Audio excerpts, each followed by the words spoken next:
Live from Chatterbox Sports Studios, it's Off the Bench with Tom Brenneman. Well, good morning, and a pleasant good Friday morning. The weekend is nearly upon us, gentlemen. We welcome you as always, to Off the Bench, presented by United Dairy Farmers. Casey, Reed, Jacob, no Elliott today. He's on his way to Milwaukee. How are we doing today, boys? Doing great, Tom. How are you? I'm doing all right. What's happening? You ready for a big weekend? Beautiful sunny day here in Hamilton, Ohio. Beautiful sunny day. You know, some of us aren't having a beautiful morning. Bad boy Casey over here, who they say you're lumped into the people you hang around. Yeah. Casey just keeps getting in trouble, and I got to stop hanging out with him. What happened? Give me a full report. Casey, you want to tell the good people Casey, of the show what happened here? Is Alex watching? Are we breaking news to Alex? No, I actually left just a second ago to break the news to Alex. I got a speeding ticket this morning. Oh no. Not good. How fast? Let's 80 and a 65. put some positive spin on this, Tom. I've been there. Been there many times, unfortunately. Spin zone. Casey is such a great employee that he's trying to get here as fast as possible. That's the spin zone. Yeah, I mean, that's what it was. I was trying to get here at a reasonable time to get this show up and off the ground. I mean, it always gets up and off the ground at some capacity, but The plane always flies. Where did you get the ticket? Were you on a major? Obviously, you were on a major highway. If that was the speed limit, 129.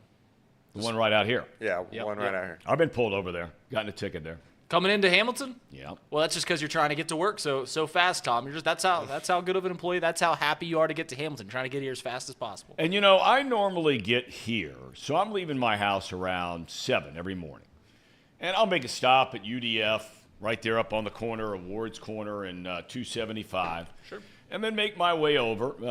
Most days traffic's not too bad for a city of our size. The traffic is really very, very good. Very good. You'll get into some stops every now and again. I know there are a lot of people that on 75, that might be the worst road in our area.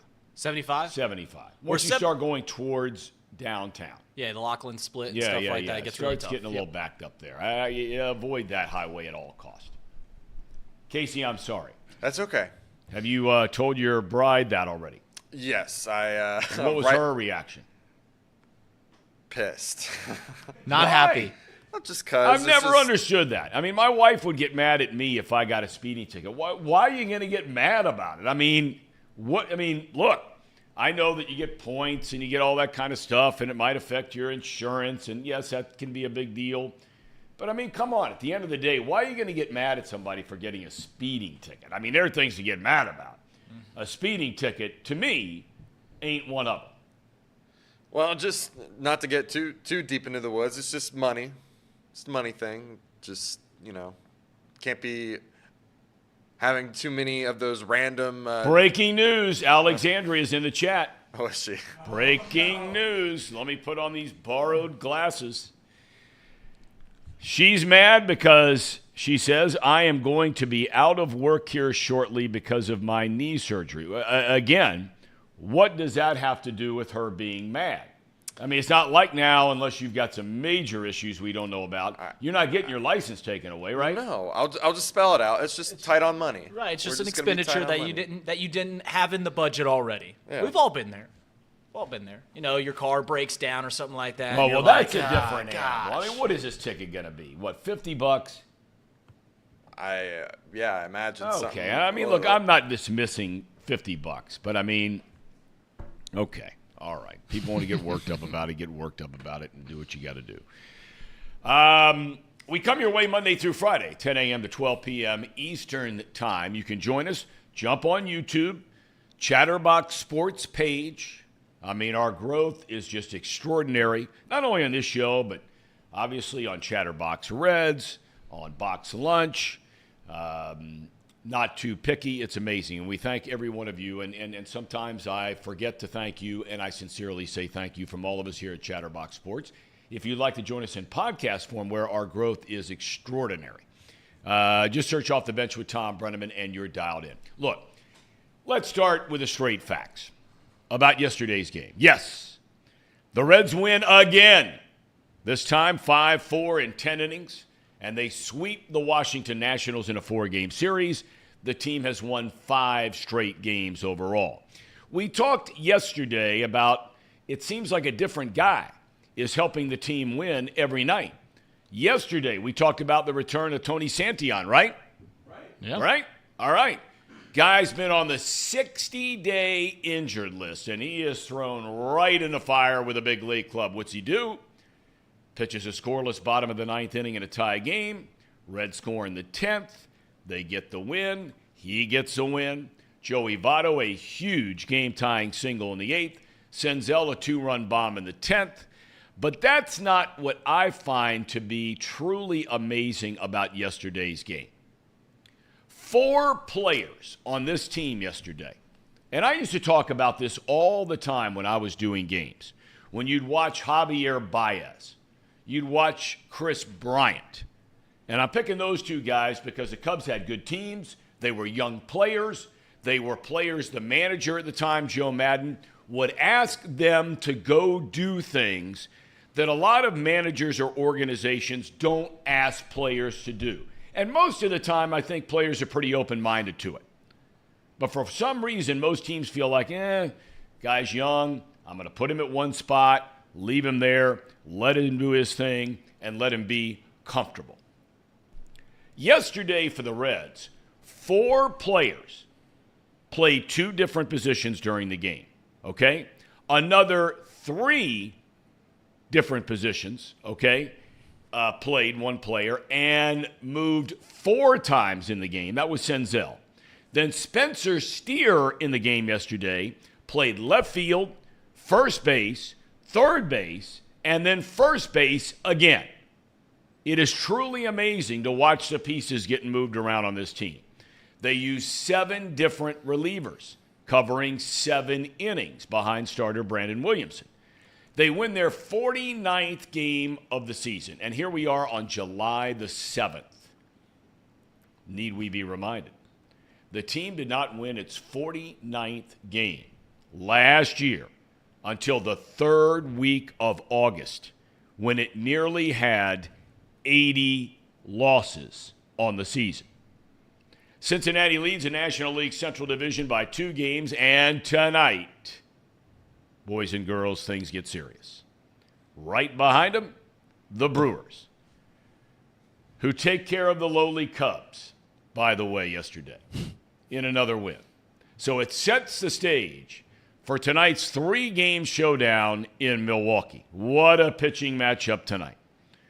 The guy who's become the Reds' ace, Andrew Abbott, he gets the ball against 2-time All-Star and former Cy Young Award winner Corbin Burns. First pitch set for 8:10. Long-time Major League catcher and TV analyst for the Milwaukee Brewers, Bill Schroeder, will join us at 11 o'clock Eastern Time today to preview the Brew Crew, kind of what's going on with them, and talk about this series.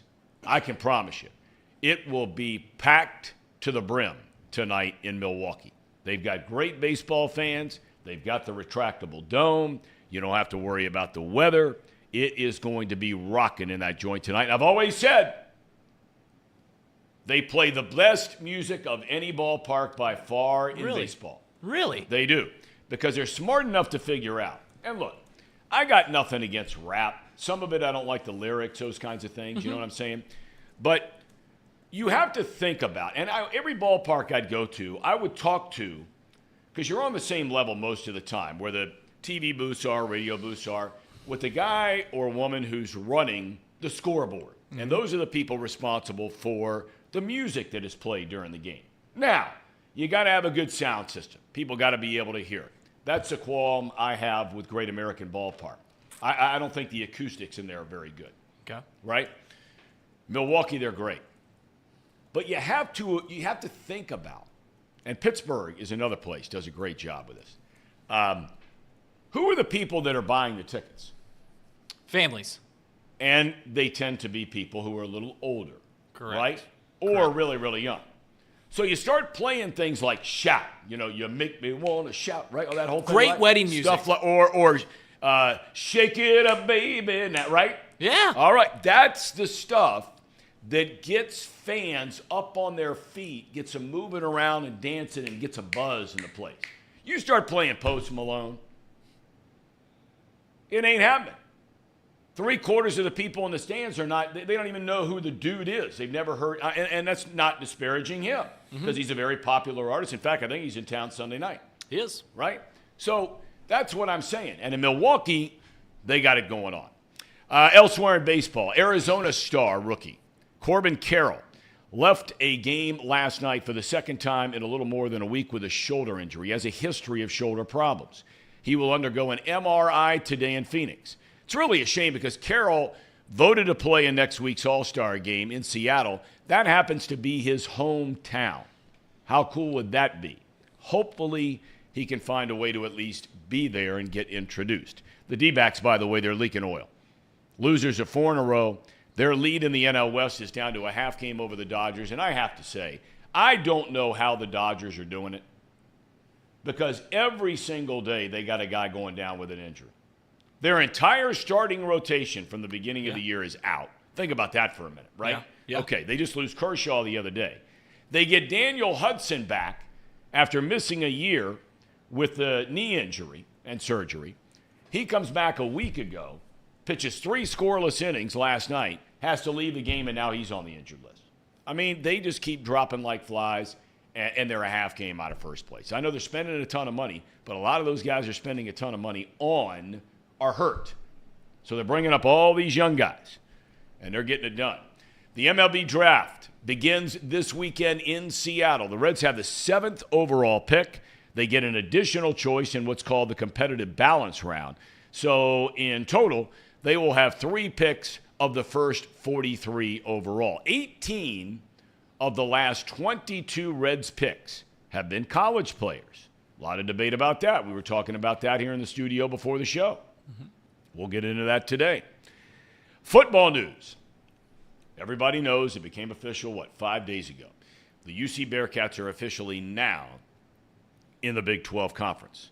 Apparently, the media that follows the Big 12, they're not believing in the Cats. They think it's going to be a rough maiden voyage in football. UC was picked to finish 13th out of 14 teams in the league yesterday in the media poll. Now, how much stock you put in that? Not much. The only team behind them is West Virginia. Texas is picked number 1, followed by Kansas State, who won the Big 12 championship game last year over TCU. Number 3 is Oklahoma. Number 4, Texas Tech. Number 5, the Horned Frogs of TCU. The Bearcats' first conference game comes in week 4, and that is going to be a big one at Nippert Stadium against Oklahoma, where the wind comes sweeping down the plains. You guys don't even know that musical, do you? Is it called Oklahoma, Tom? Well, it's called Oklahoma. Yes, we know Oklahoma, Tom. Giveaway. Can you name me one person's name from that musical? No. I mean, one of the no. Okay. Nope. Casey? No. You didn't even have to come over here, Tom. No chance. I was the most likely chance for that to happen. I was in that musical. No. I was in that musical once. At Anderson High? Anderson and Turpin combined for the musicals. That was my junior year. Had the lead my senior year in Guys and Dolls. Forest Hills. That's right, Forest Hills. Anyway, this year, talking about UC football. Remember last year we had, for one game over there on Short Vine, what is called the Bearcat Bash. We kind of took a flyer on it around here, right? Mm-hmm. Trace Fowler and you and everybody here was a part of that thing, where it's like a college game day experience. We have a big stage, we have host, we have our replay boards. Sure. It's exactly like ESPN or Fox with their high noon kickoff coming into town. Now, there's not a lot of room around Nippert Stadium for tailgating. But on Short Vine, for some of you a little older, Short Vine, it's where Bogarts is and lots of other businesses there. So we got all the permits last year. Walk me through this, Reed. Yep. We were able to serve beer. Yep. Right? And all of a sudden, we had tens of thousands of people for the one time we did it. Showed up. It was a beautiful day, right? Yep. We had great weather. Great weather. Homecoming. So it was a perfect storm of events, and it was an incredible event, so much so that we're going to continue the Bash on Short Vine this season with every home game. So well, we're really excited that's about what I was getting to, is we're going to do it every single UC home game this year. So look, you're in the Big 12. You're going to have all these really cool games, starting with Oklahoma coming in, as I mentioned, that first Big 12 game. But every UC home game, and I think they start their season at home against Eastern Kentucky, I believe. That's when it starts. So come on down. We'll tell you more about it as we get closer and closer. But the bottom line is that is where it is, and it is really cool to go to. I mean, the scene last year, we even got coverage on all the local TV stations about it. Yeah. It was, Tom, it was an absolutely incredible event. We could not believe the success that we had. How many people came out and truly enjoyed themselves, and we're really excited. A lot of work goes into it. Trace was working day and night for weeks leading up to that, getting all the permits, making sure that it was able to go off legally, and now we've got that under our belt. We've got a little of experience that. Hopefully it's a smoother ship sailing this year, but it was a lot of fun. Me and Casey worked together. We worked a beer booth, selling tickets, had to turn away a lot of fake IDs. Did we sell something like nearly $30,000 worth of beer? Something along those lines. Casey, bad boy Casey, was stuffed when they were giving him $20 bills, was stuffing them in his pocket. So, did you make tip money on that, Casey? Did we make tip money on that? I think we did. Yeah, we made a little bit of money. And I know you declared that with the IRS. No, we didn't. Casey already has some legal issues. I don't want to start walking down the road of anything else. Might need to make some amendments here to my Sheriff return form. Sheriff Jones going to be knocking on our door here soon. A little late now. Yep. A little late. Yeah, Evan wants to know, where's Elliot? I said at the get-go, Elliot told us yesterday that he was going to Milwaukee today. Trace is going to the game tonight. Yeah, he's taking – they're actually – it's funny enough. So Trace said that he was going to go to Milwaukee, take his family there, go see Imagine Dragons, you know the band, Tom. He was going to go see them in Milwaukee and go to the game. Elliot then also said that he's doing the exact same thing. So I'm like, are they going together? Did they coordinate this together? No, they just had the exact same idea. Let's go watch the Reds play in Milwaukee for what could be the biggest regular season the Reds have played in nearly a decade. Yep. And then also go see a family-friendly band in the Imagine Dragons. So fun little trip for both of them. What is White Sammy Sosa? That's what he goes by. Yes. What is he saying Tom is a snitch? What am I a snitch about? You are snitching that we are that we're lying about our tax returns. The IRS is good. Okay. All right. Fair enough. Okay. Let's get to the Reds for a second. Reed, you're a baseball guy. Jake, you're a big baseball fan. Casey, I give you all the credit in the world. You've never been a baseball guy, and you've been to more games than anybody in this room. Jacob, I don't know. Besides he had college. Well, yeah, maybe Jake's past. I'm at 16. What are you?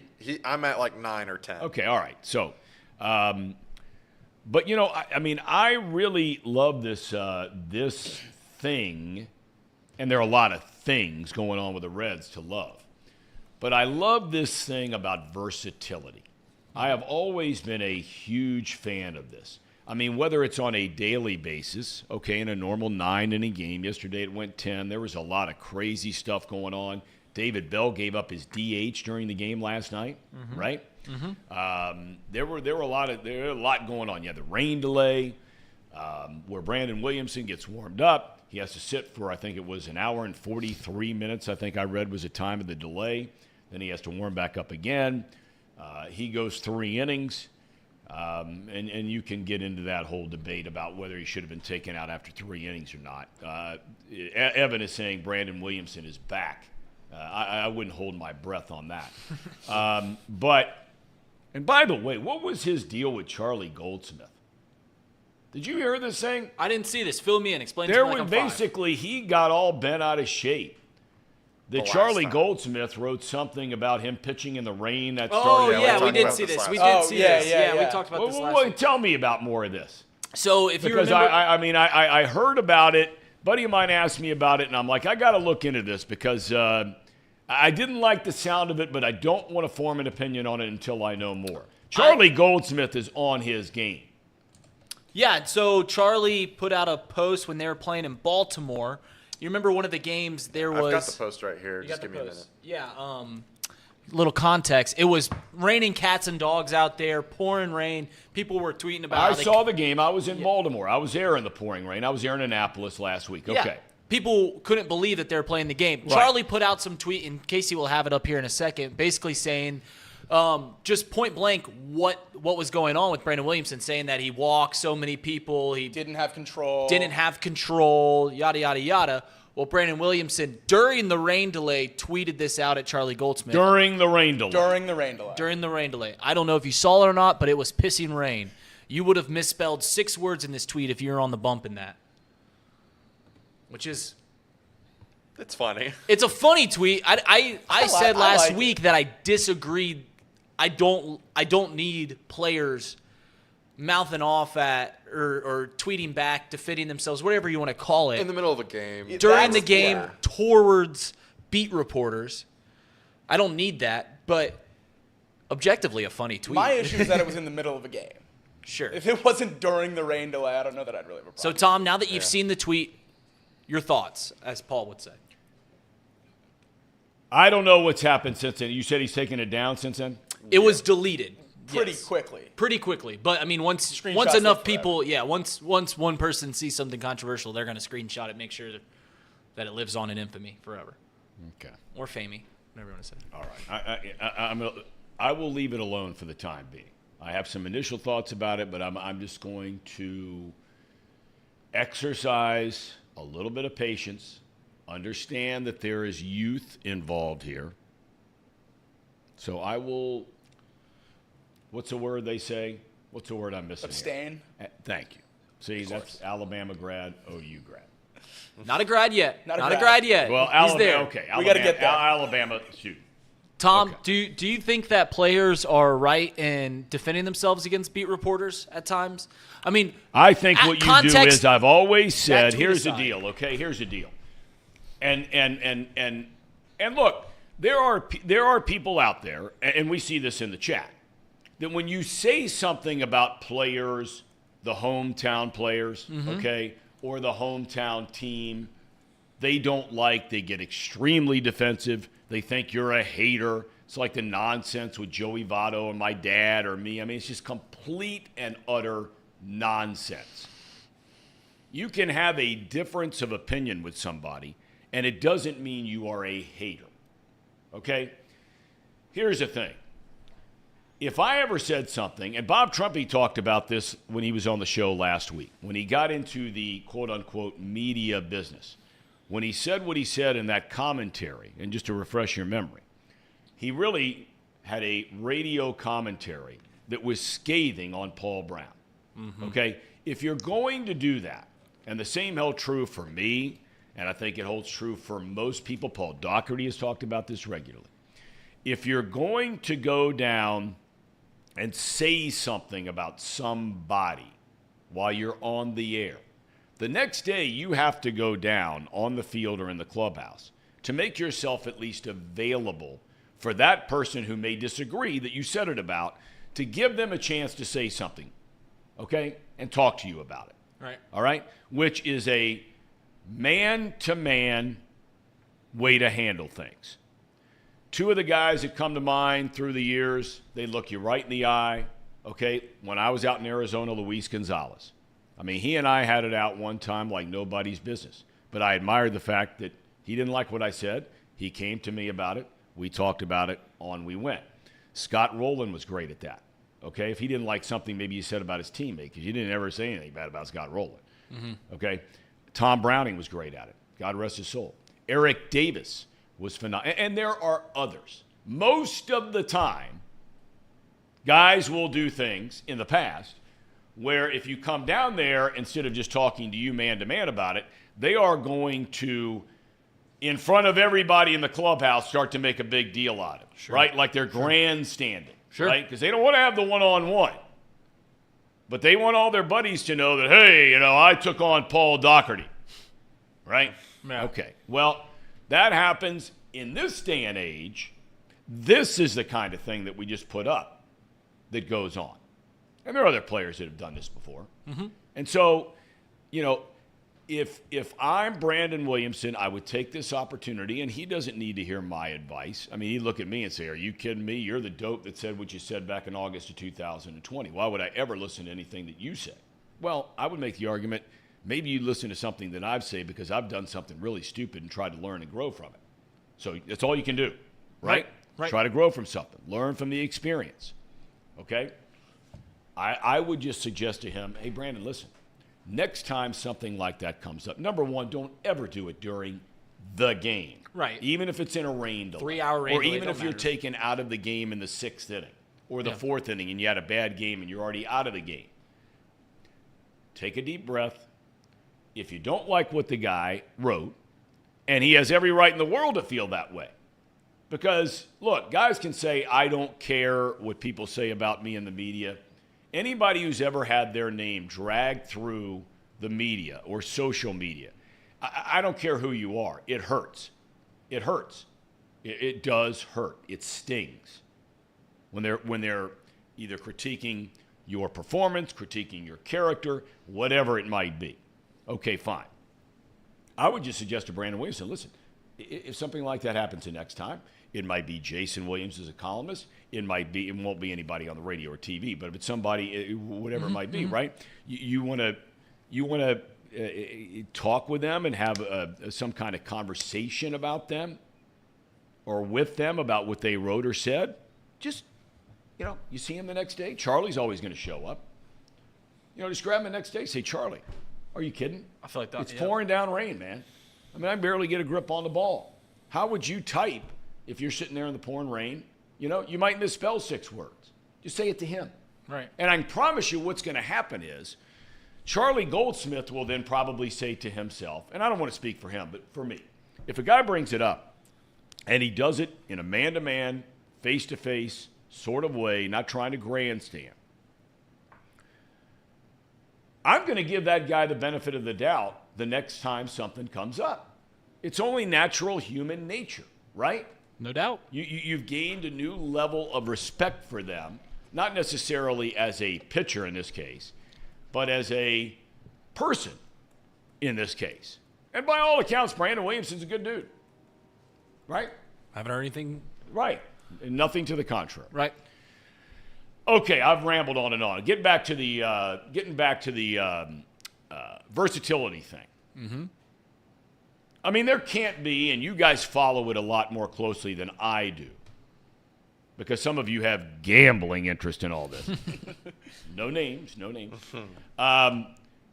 Is there a team in baseball right now that has more versatility on its roster than the Cincinnati Reds? Jacob, you watch it. You live and die by this stuff. I would argue certainly not. I mean, you've seen what Nick Senzel has been able to do defensively at third base this year. I don't know that anyone would argue that he's our best defensive third baseman.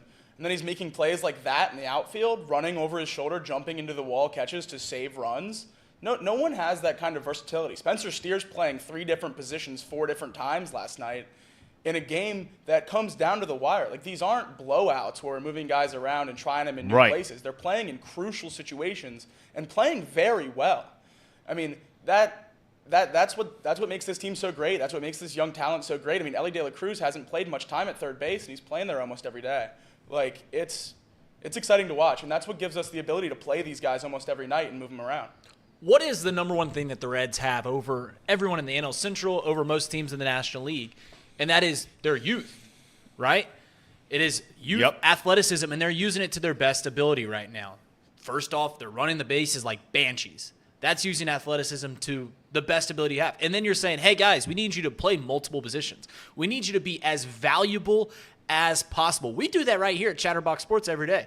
Trace, often we ask him, like, hey, what can we do to be more useful around here? He's like, we need you to do everything a little bit, right? Yep. That's how you make an organization better. And that's what the Cincinnati Reds are doing.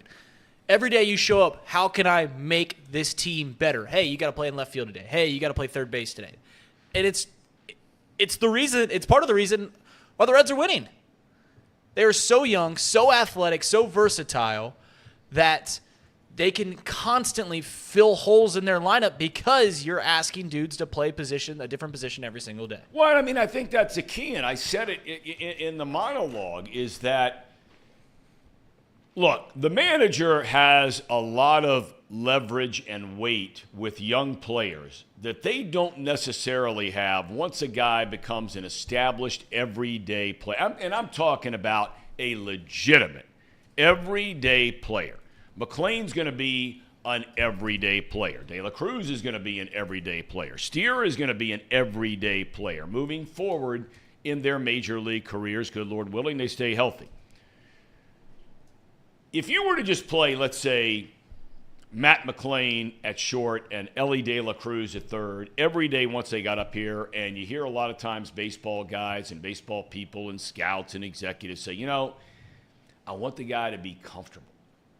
I don't want to move in positions. A lot of people lately have talked about how Spencer Steer, his offensive numbers playing as a left fielder are really bad, right? They were really good at third, really good at first, really good as a DH, but the games he's played in left, his numbers have not been very good. So if a guy comes up and he plays his first 3-4 years in the big leagues, and now he becomes an established player, in some cases maybe he becomes an established star, the manager is very reluctant at that point to go to that player and say, hey, look, and really the best example that I can think of is Robin Yount. I'm dating myself a little bit here. But Robin Yount with the Brewers was an MVP as a shortstop, MVP of the league. And the Brewers go to him and say, hey, man, we need you in center field. Well, he goes out to center field. He's the MVP again. But his willingness to do it for the team, that is rare in veteran players, asking them to move a position or consider plugging him in an extra inning game at a different position because they've only played one place. The manager right now, with all these young players that you talked about, he's got the hammer, right? And he says to them, hey, look, fellas, we're all in this to try and win. And if you get all your guys buying in that we're in this to win, okay, then they will do whatever the manager asks them to do, right? No doubt. I mean, it's like when you're playing Little League. If your coach said, hey, man, you're going to pitch a first inning, you're going to short, you're going to center. This isn't really a hell of a lot different, right, than Little League, the way the Reds are running this team. No, they're just trying to add as much value as possible with every player. Two guys that you alluded to in the monologue were former Cubs players, and obviously I'm a Cubs fan, so it's Chris Bryant and Javi Baez. The reason that they played different positions was the same reason. How much value can you add to the team? But it was for different reasons, in the fact that Chris Bryant wasn't a very good fielder at any position, but they needed his bat in the lineup every day. So they said, hey, we're going to have you play left field, play right field, first base, third base, whatever position it is, you're going to play that position today because we need your bat in the lineup. Javi Baez was the complete opposite. They said, hey, you are an elite fielder, so we need you to play multiple positions because we need your glove out in the field every single day. Well, there was a time I would make an argument he was the best athlete in the league. I don't know what's happened to him since. Watching Javi Baez was an infuriating thing because you would be so mad at him for 6 straight games, and then he would do the coolest thing you've ever seen a baseball player do, and you're like, all right, Javi's not that bad. Then you'd watch him strike out 16 straight times. Then he'd hit a 450-foot bomb and do something cool in the base paths. It was incredibly infuriating. But that's what the Reds have right now. They've got players that are Javi Baez-esque in their athleticism. And it's showing on the field every single time that they play. They do, quote-unquote, cool things. It's becoming very tired being a Reds hater over here, Tom. I'm losing ground by the day on hating on the Reds because they're a cool team. They truly are. Let me ask you this on that topic. Well established your affection For the Cubs, yep. for the Cubbies. Okay. If the Reds make it to the playoffs, are you like one of those guys, let's say an Ohio State fan, okay? And I'm not speaking for all Ohio State fans. If Michigan's playing in the college football playoff, there are some that would say, and in the SEC they do this crap all the time. It makes me crazy. They're chanting SEC, SEC after they've hated a team all year long, right? Or for decades in some cases. It just makes me sick. The way the SEC people, they just jump on the conference bandwagon when the time comes. But there are some Ohio State fans that if Michigan makes a college football playoff like it did last year, losing to TCU in the semis, that they're going to root for them because they're from the Big Ten. Most of the Ohio State fans will be big-time bandwagon TCU fans in that case, rooting for Michigan to get beat. So this all gets back to the question I'm asking you, Reed Mouse. Yeah. Redlegs get to the playoffs. Your Cubbies are once again at home watching. Yeah. Are you on the Redlegs bandwagon at that point? Yay or nay? If the Reds win in the postseason, I will be happy. I didn't say if they won in the postseason. I asked if they get to the postseason and they're playing in an opening round series against the Marlins. Pick anybody, right? Sure. Are you on the Reds bandwagon? Yay or nay? If the Reds play the Marlins in the first round of the postseason, I will have same-day shipping on a Luis Ariz jersey, and I'm all in on the Miami Marlins. That being said, whoa. I want to make sure I heard you right because we may have to, Casey, please hit record. Yep, we're recording. To make sure that we can come back and find this. Hold on. You are telling us on Off the Bench on this, the year of our Lord, July the 7th, 2020. Yes, Tom. 3. You are telling us that if the Reds, your hometown, you born and raised right here, you're telling us, Reed Mouse, on the witness stand, you are telling us if the Reds played the Miami Marlins in the first round of the playoffs, you would be wearing a Marlins player's jersey and rooting for the Miami Marlins. Did I just hear you right? Tom, yes, you heard me right. If the Cincinnati Reds, who my dad has loved his entire life, the Cincinnati Reds, who my best friends have loved their entire life, the Cincinnati Reds, every person I work with has loved their entire life. If they were in the postseason, I am actively rooting that they lose by 24 runs every single game that they play. You know what? Honestly, I respect the commitment. I would think less of Reed if he turns around and roots for the Reds in the playoffs. I agree with that. So I respect the commitment to the bit. It's not a bit. Honestly, it might not be. It's not a bit. It's just how he actually genuinely feels. I will be so happy for everyone that I just named. Everyone that I like, love, and respect loves the Reds. And I would be happy for them that they're, first off, enjoying this incredible regular season where they come back every single game. They have all these young players that are doing cool stuff every single game. It's an incredibly fun time to be a Cincinnati Reds fan. I'm so happy for them that they're enjoying this. All right, let me just quickly. But I do not want them to win. Let me quickly walk through a couple of other teams. Yeah. Just so we're on the record. Because you are getting absolutely destroyed in the chat. As I should be, Tom. Well, no. Listen, I agree with Jacob. At least you are standing your ground. And I think there's a lot to be said for that. I really do. I mean, there are people screaming for you to be fired at this point in time. But I admire your stance and your belief and standing by it. I truly do. If the Reds played the Dodgers in the first round of the playoffs, are you wearing a Clayton Kershaw jersey? I mean, what are you doing at that point? Frederick Freeman. Give me a Freddie Freeman jersey, God. right Okay. then and now. Okay, what about... it doesn't matter, Tom. You can name what any about team in the the National Arizona League. Diamondbacks? You going to break out the Randy Johnson jersey? I mean, what are you going to do? I'm gonna bust open the Tom Brenneman jersey that's hanging on the wall over there, and I'm gonna be wearing that in the studio every day. 00, Tom Brenneman. Listen, Tom, I wish it wasn't so volatile, my hatred for the Reds, but I'm a Cubs fan, and my whole identity, my whole life has been the Cubs.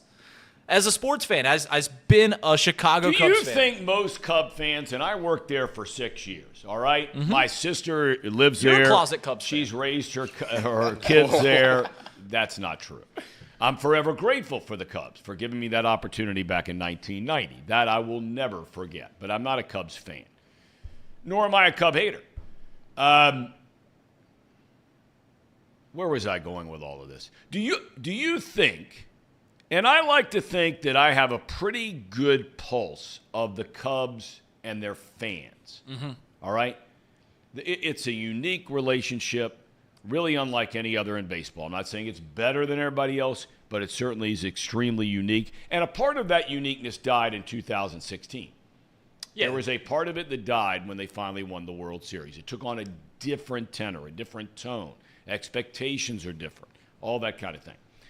But do you believe, we were talking about Ohio State, Michigan fans, do you believe if the Reds made the playoffs and the Cubs don't, do you believe that most of the Cubs fans would be rooting against the Reds? I don't think they'd care. I don't think that the Reds are really in the Cubs mindset. I don't have a whole lot of Cubs fans that I interact with. I'm kind of alone on an island in that whole regard because I live here in Cincinnati, and as I mentioned, everyone that I interact with is a Reds fan.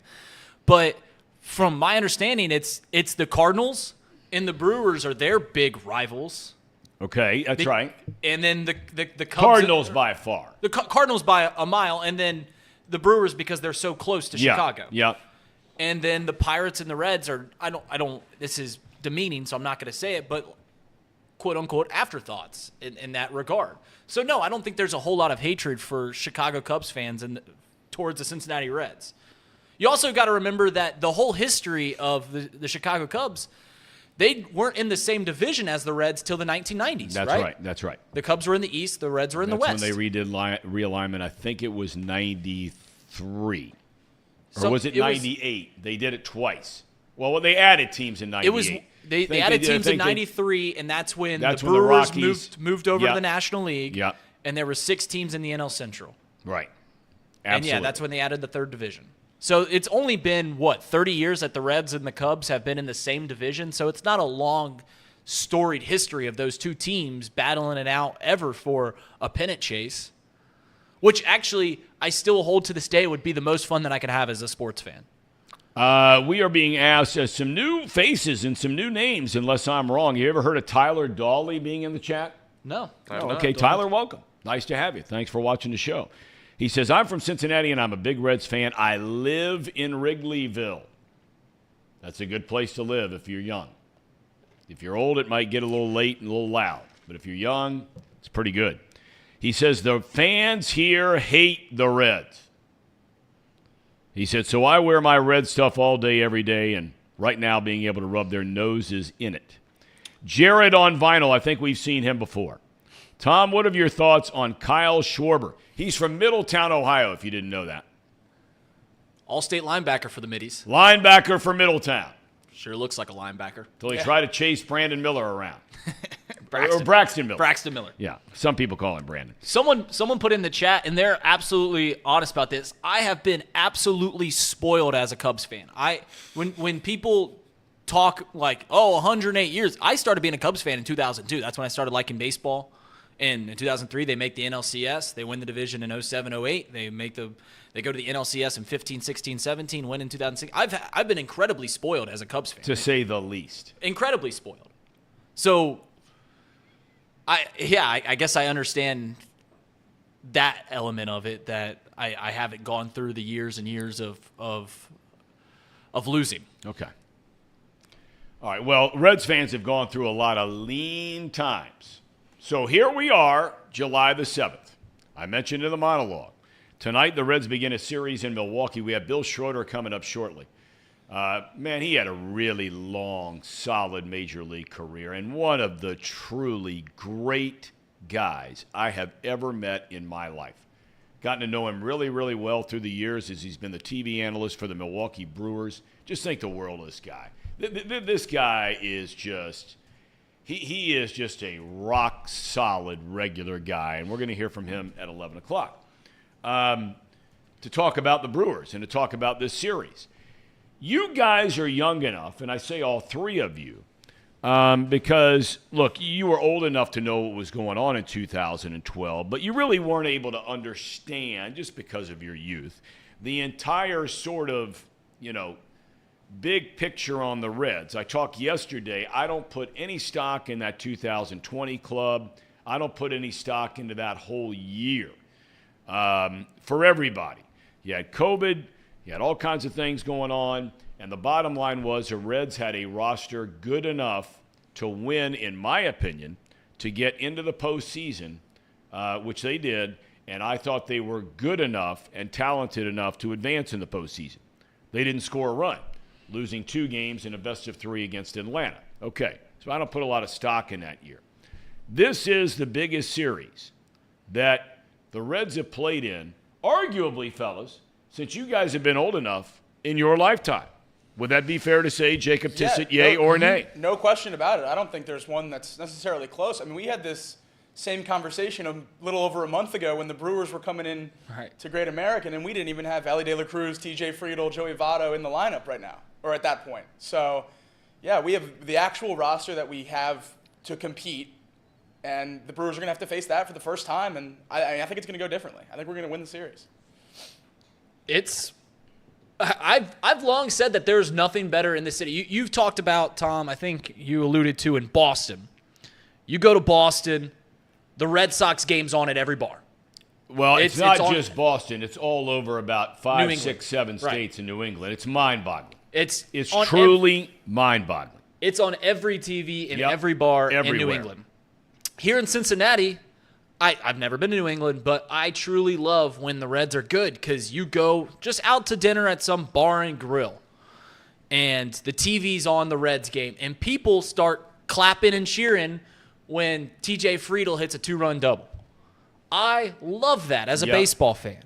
Truly love that. And this week, the fact that all my friends are texting about, we got the Brewers this week, and we got the Brewers this week, the fact that Elliot and Trace hitch a car right on up to Milwaukee to watch the series. That's awesome for this city, Tom. It's going to be a great series. This is the whole reason you're a fan is for these next 6 games for the Cincinnati Reds. And I got to tell me if you guys agree. Casey, especially I'm curious for you because you're kind of a novice to baseball, admittedly a novice to baseball, or at least paying attention to baseball. Let's put it that way. I think there is a legitimate chance. It's interesting you bring that up, Reed, because I like going out, hitting some bars with my buddies from time to time, not on a regular basis, but, maybe you're going to dinner, like you said, with some other couples, your wife, whatever it might be. You go into different joints. Even when the Reds started to play a little bit better after McClain had been brought up and all that kind of thing, I can't tell you how many places I walked into. The Reds would be playing and the game would not be on. I think we might look back, and I don't want to get ahead of myself here, but I think one day we might look back that the turning point for the fan base on this organization, as sour as they have been, and rightfully so at times, about ownership, some of the comments made by ownership, not spending money, although I give them a lot more credit for spending money than some fans do. There have been a lot of years the Reds have spent more than enough money to win, and they didn't do it. No doubt about it. But I think we might look back, not because of the player he could become, because I don't want to get too far ahead of myself on De La Cruz.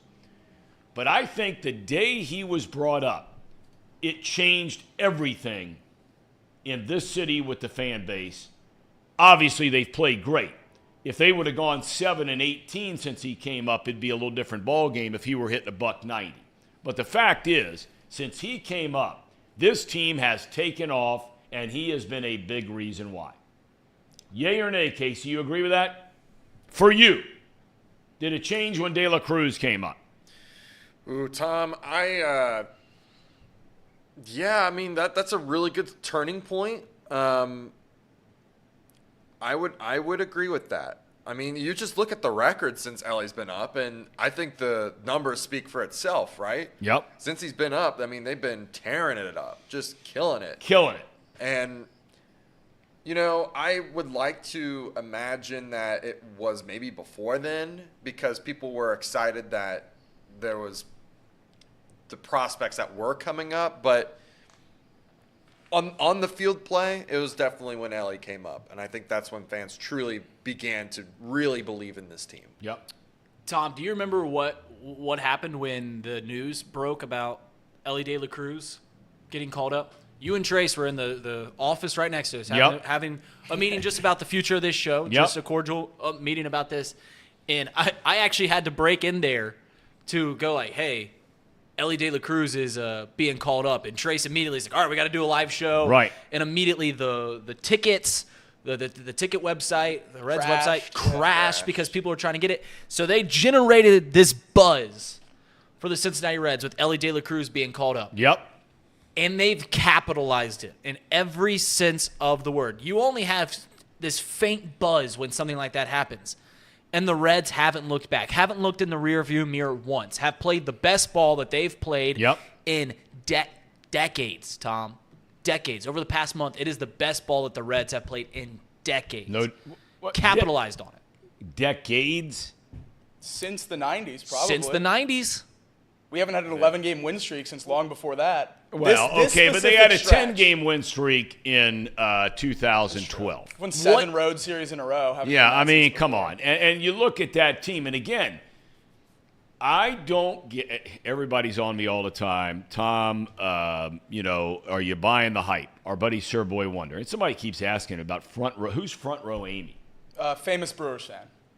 She sits in the front row of the outfield wall. And they're trying to get Elliot to go find her when she's there. Okay. All right. Somebody asked if I know who she is. I have no idea who she is. If you look back at all those players the Reds brought up right around that time frame, okay, I still think you can make an argument. Now, look, we've been able to examine their careers, and I'm not suggesting for a second that some of the young players they have now will not be better than some of those players they brought up. But, guys, let's be honest about it here for a second. Reed, Jacob, Casey. You're talking about Jay Bruce. I know a lot of people like to beat down Homer Bailey. I think there are a lot of people out there that if you really look at Bailey's stats, remove yourself from the contract that he got. That's not on him. Right. He was given that contract. Who's going to turn down $100 million? Okay? But if you're talking about Aroldis Chapman, you're talking about Bailey, you're talking about Todd Frazier, you're talking about Jay Bruce, right? Who am I forgetting in this group? I'm forgetting some good players that came up with that group. Votto was a little bit before, a couple of years before. Right. He was in 07.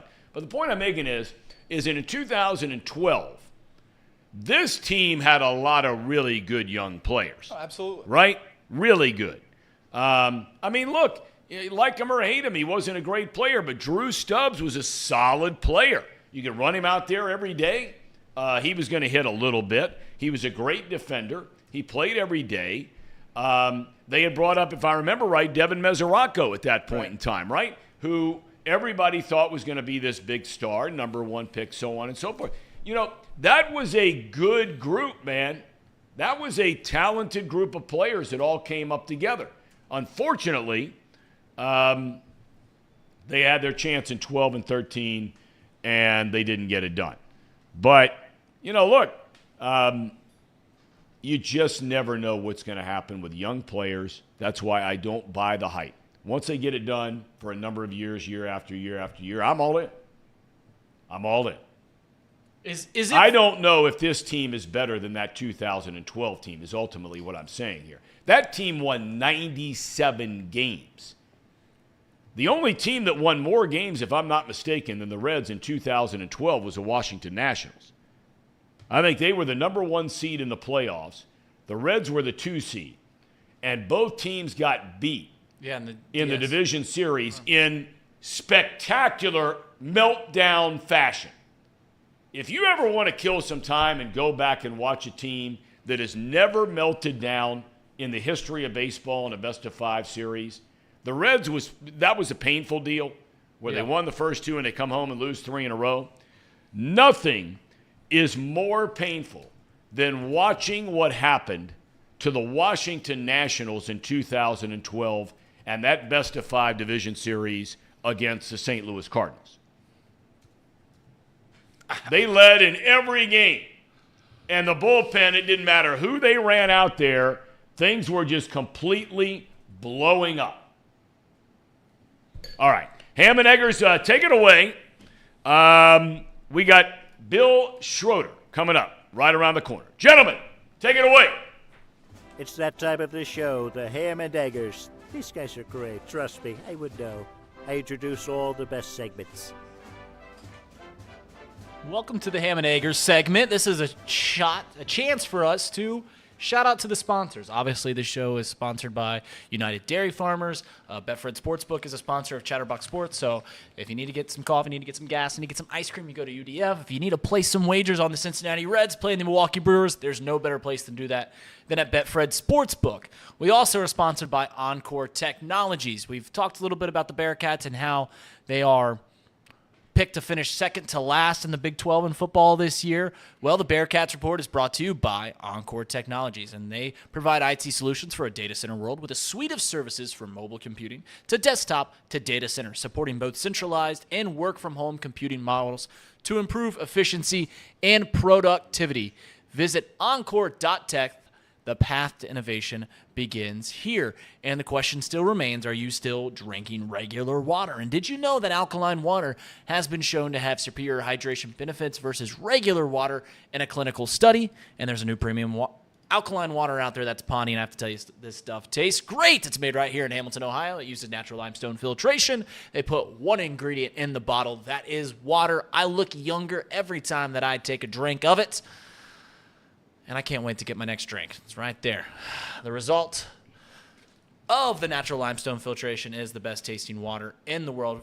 Find out where you can get Pawnee at pawneewater.com. That's PAHHNI water.com. You can find out where you can get this stuff. Quick note from the chat. Someone says, extend read. Thanks, Chad.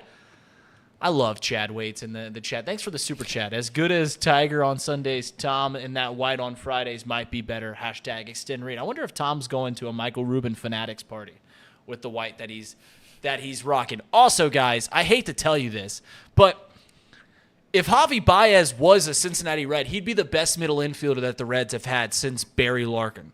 The only person that comes close is Brandon Phillips, and Javi Baez did exactly what Brandon Phillips did, but better in the fact that he was a defensive first player. He was a better defensive player than Brandon Phillips was, and he hit better than Brandon Phillips. I hate to tell you guys that. I know he sucks sometimes. I know he sucks a lot of the time. I know he's very mouthy. I know there was a big fight between them and Amir Garrett and all that stuff. Javi Baez would be the best middle infielder that the Reds have had since Barry Larkin. It's just point in case a fact. We would also love him so much. Correct. I'm sorry to tell you that, but he would. You would, because he's a fiery player.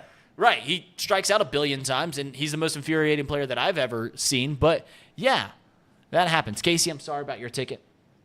I'm sorry about that. Hopefully that all works out. But we're gonna be talking the Brewers and Reds series here coming up.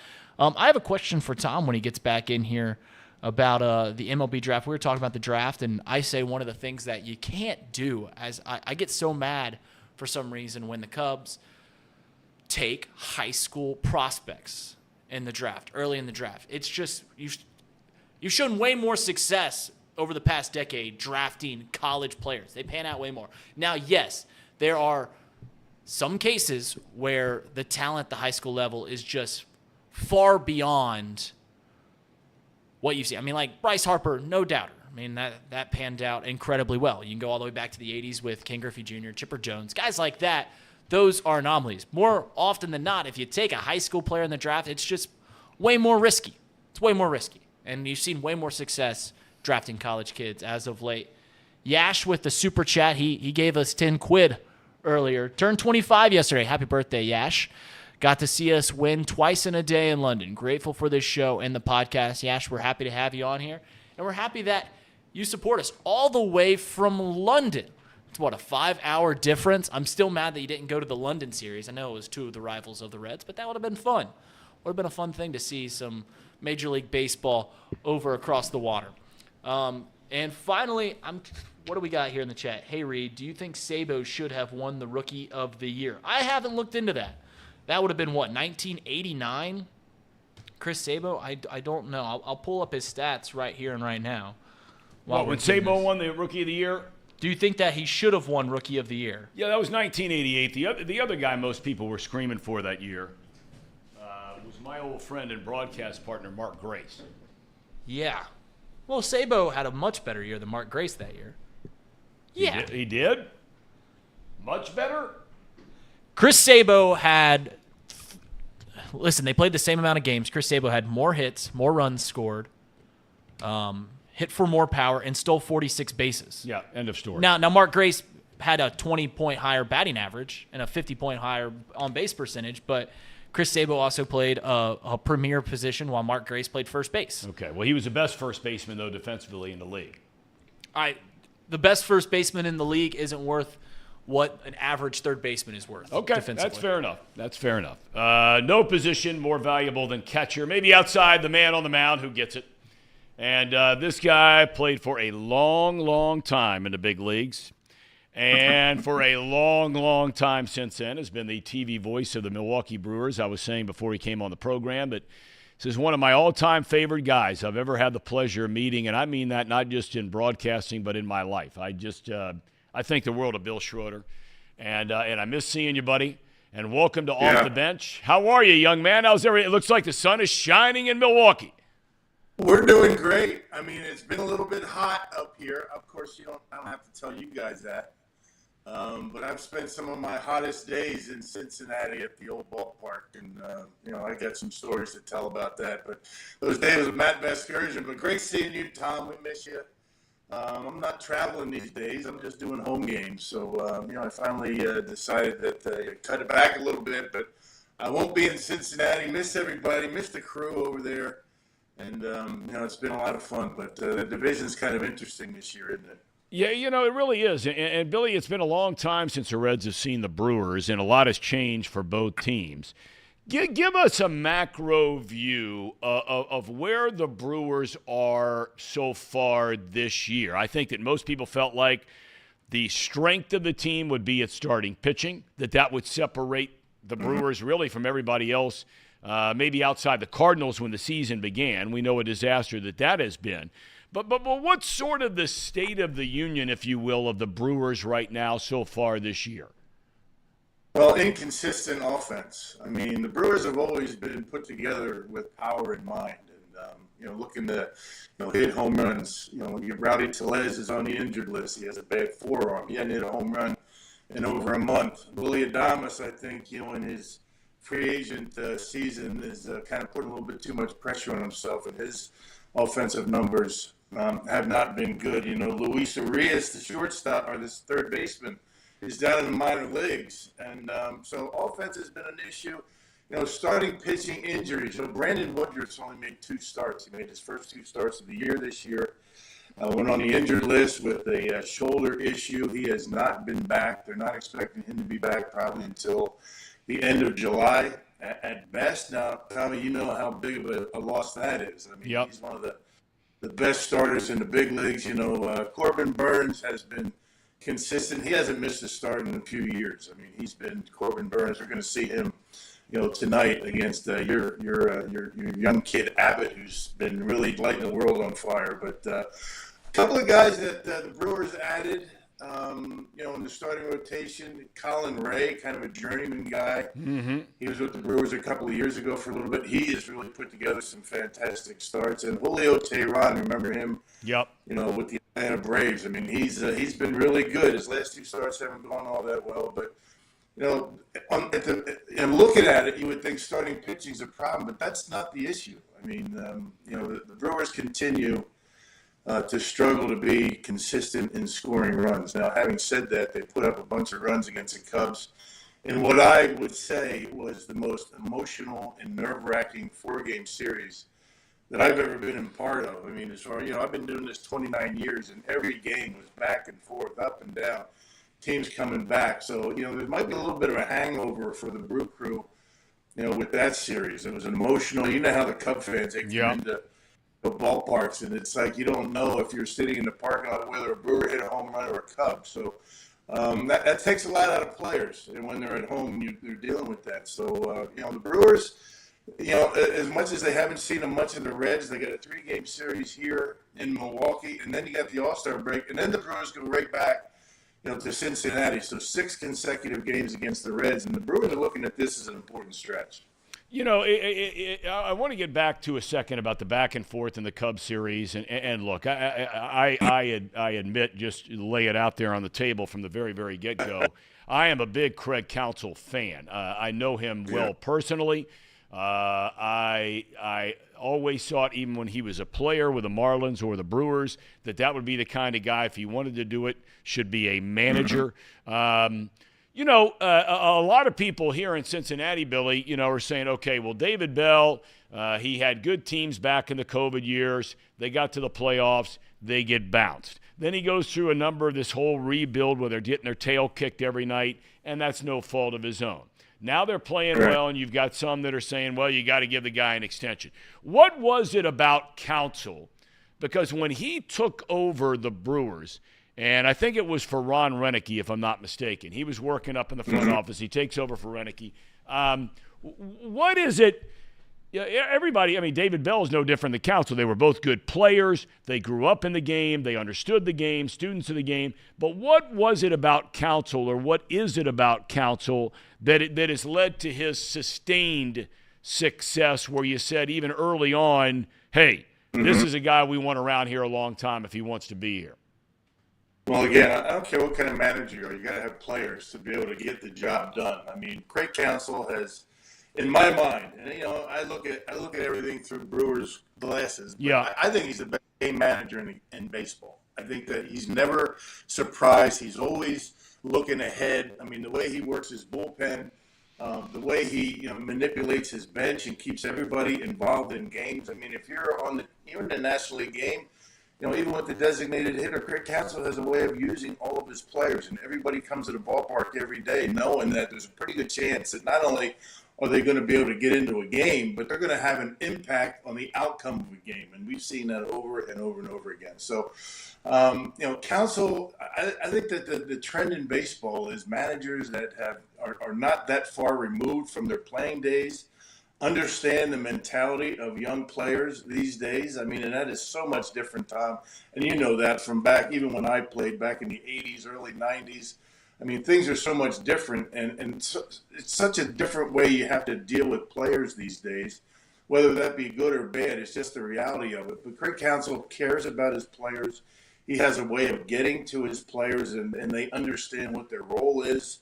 They might not like it, but he's a guy that's not afraid to tell them that this is what I expect out of you. So he really looks like he has that really calm demeanor. He's always prepared. His coaching staff has been very good. And he's really done a pretty good job in the last few years, getting close to, they missed the playoffs last year for the first time in 4 years, getting the most out of players and getting into the postseason with, a lot of times people would say, don't have really the talent to do so. And I think that it's one of the things that Counsell is really good at is, and I know it's an overused term, getting more out of your players than normal. But Craig Counsell just, he always has time for everybody at the ballpark, whether it be a vendor, whether it be me. You know how it is, Tom. Sometimes when you go up to view information and they don't have time, and he always finds a way to stop, turn around, shake your hand, and give you the time of day. And no question is ever, stupid. I mean, he always gives every question its due. So I just think that he gets the most out of his guys. I think players enjoy playing for him because he understands them, because it hasn't been that far. He's not that far removed from his playing days. I want to walk back with you just for a second, Billy, if you don't mind, about this time roughly a year ago. You mentioned the Brewers didn't make the playoffs. Here in Cincinnati, there's a hot debate right now. They've got all this seemingly stable of young stars, right, that are with a big league club now. You have, it's amazing, and you know this, Billy, in your preparation for the team. Everybody thought going into this year that the strength of the Reds would be their young starting pitching. Nick Lodolo, Hunter Green, Graham Ashcraft, on and on and on and on and on. And we knew Andrew Abbott was on the way, didn't think he'd be here necessarily doing this well this quickly. But all of a sudden, Green, Lodolo, they're nowhere to be found. They're out hurt. Ashcraft was the best pitcher in the National League in April. He was the worst pitcher in the National League in May and June, and now he's had back-to-back good starts. But everybody wondered, how were they going to score? Well, now all of a sudden they're scoring runs like nobody's business, right? They're the seventh highest scoring team in all of Major League Baseball.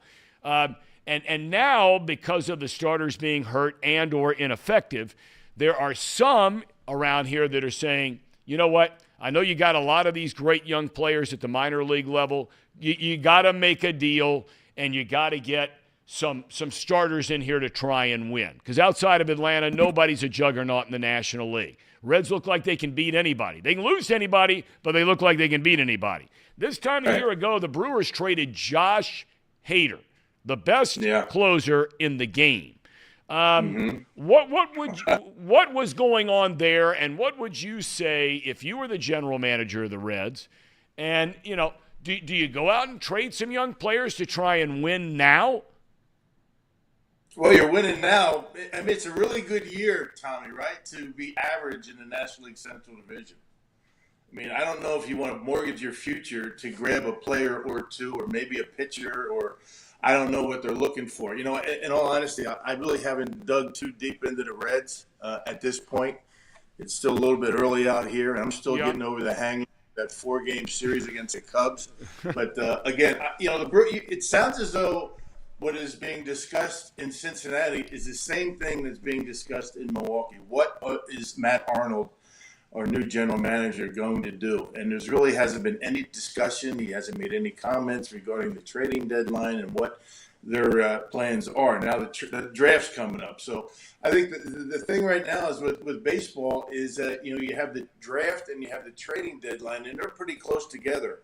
And it never used to be that way. So I don't know what the Reds need to do. I know that they were playing some pretty good baseball on the road. I mean, what was the year? What was it, like 2000 when they called them the Big Road Machine, something like that? 2012, yeah. They had the second best record in the National League and get bounced into playoffs.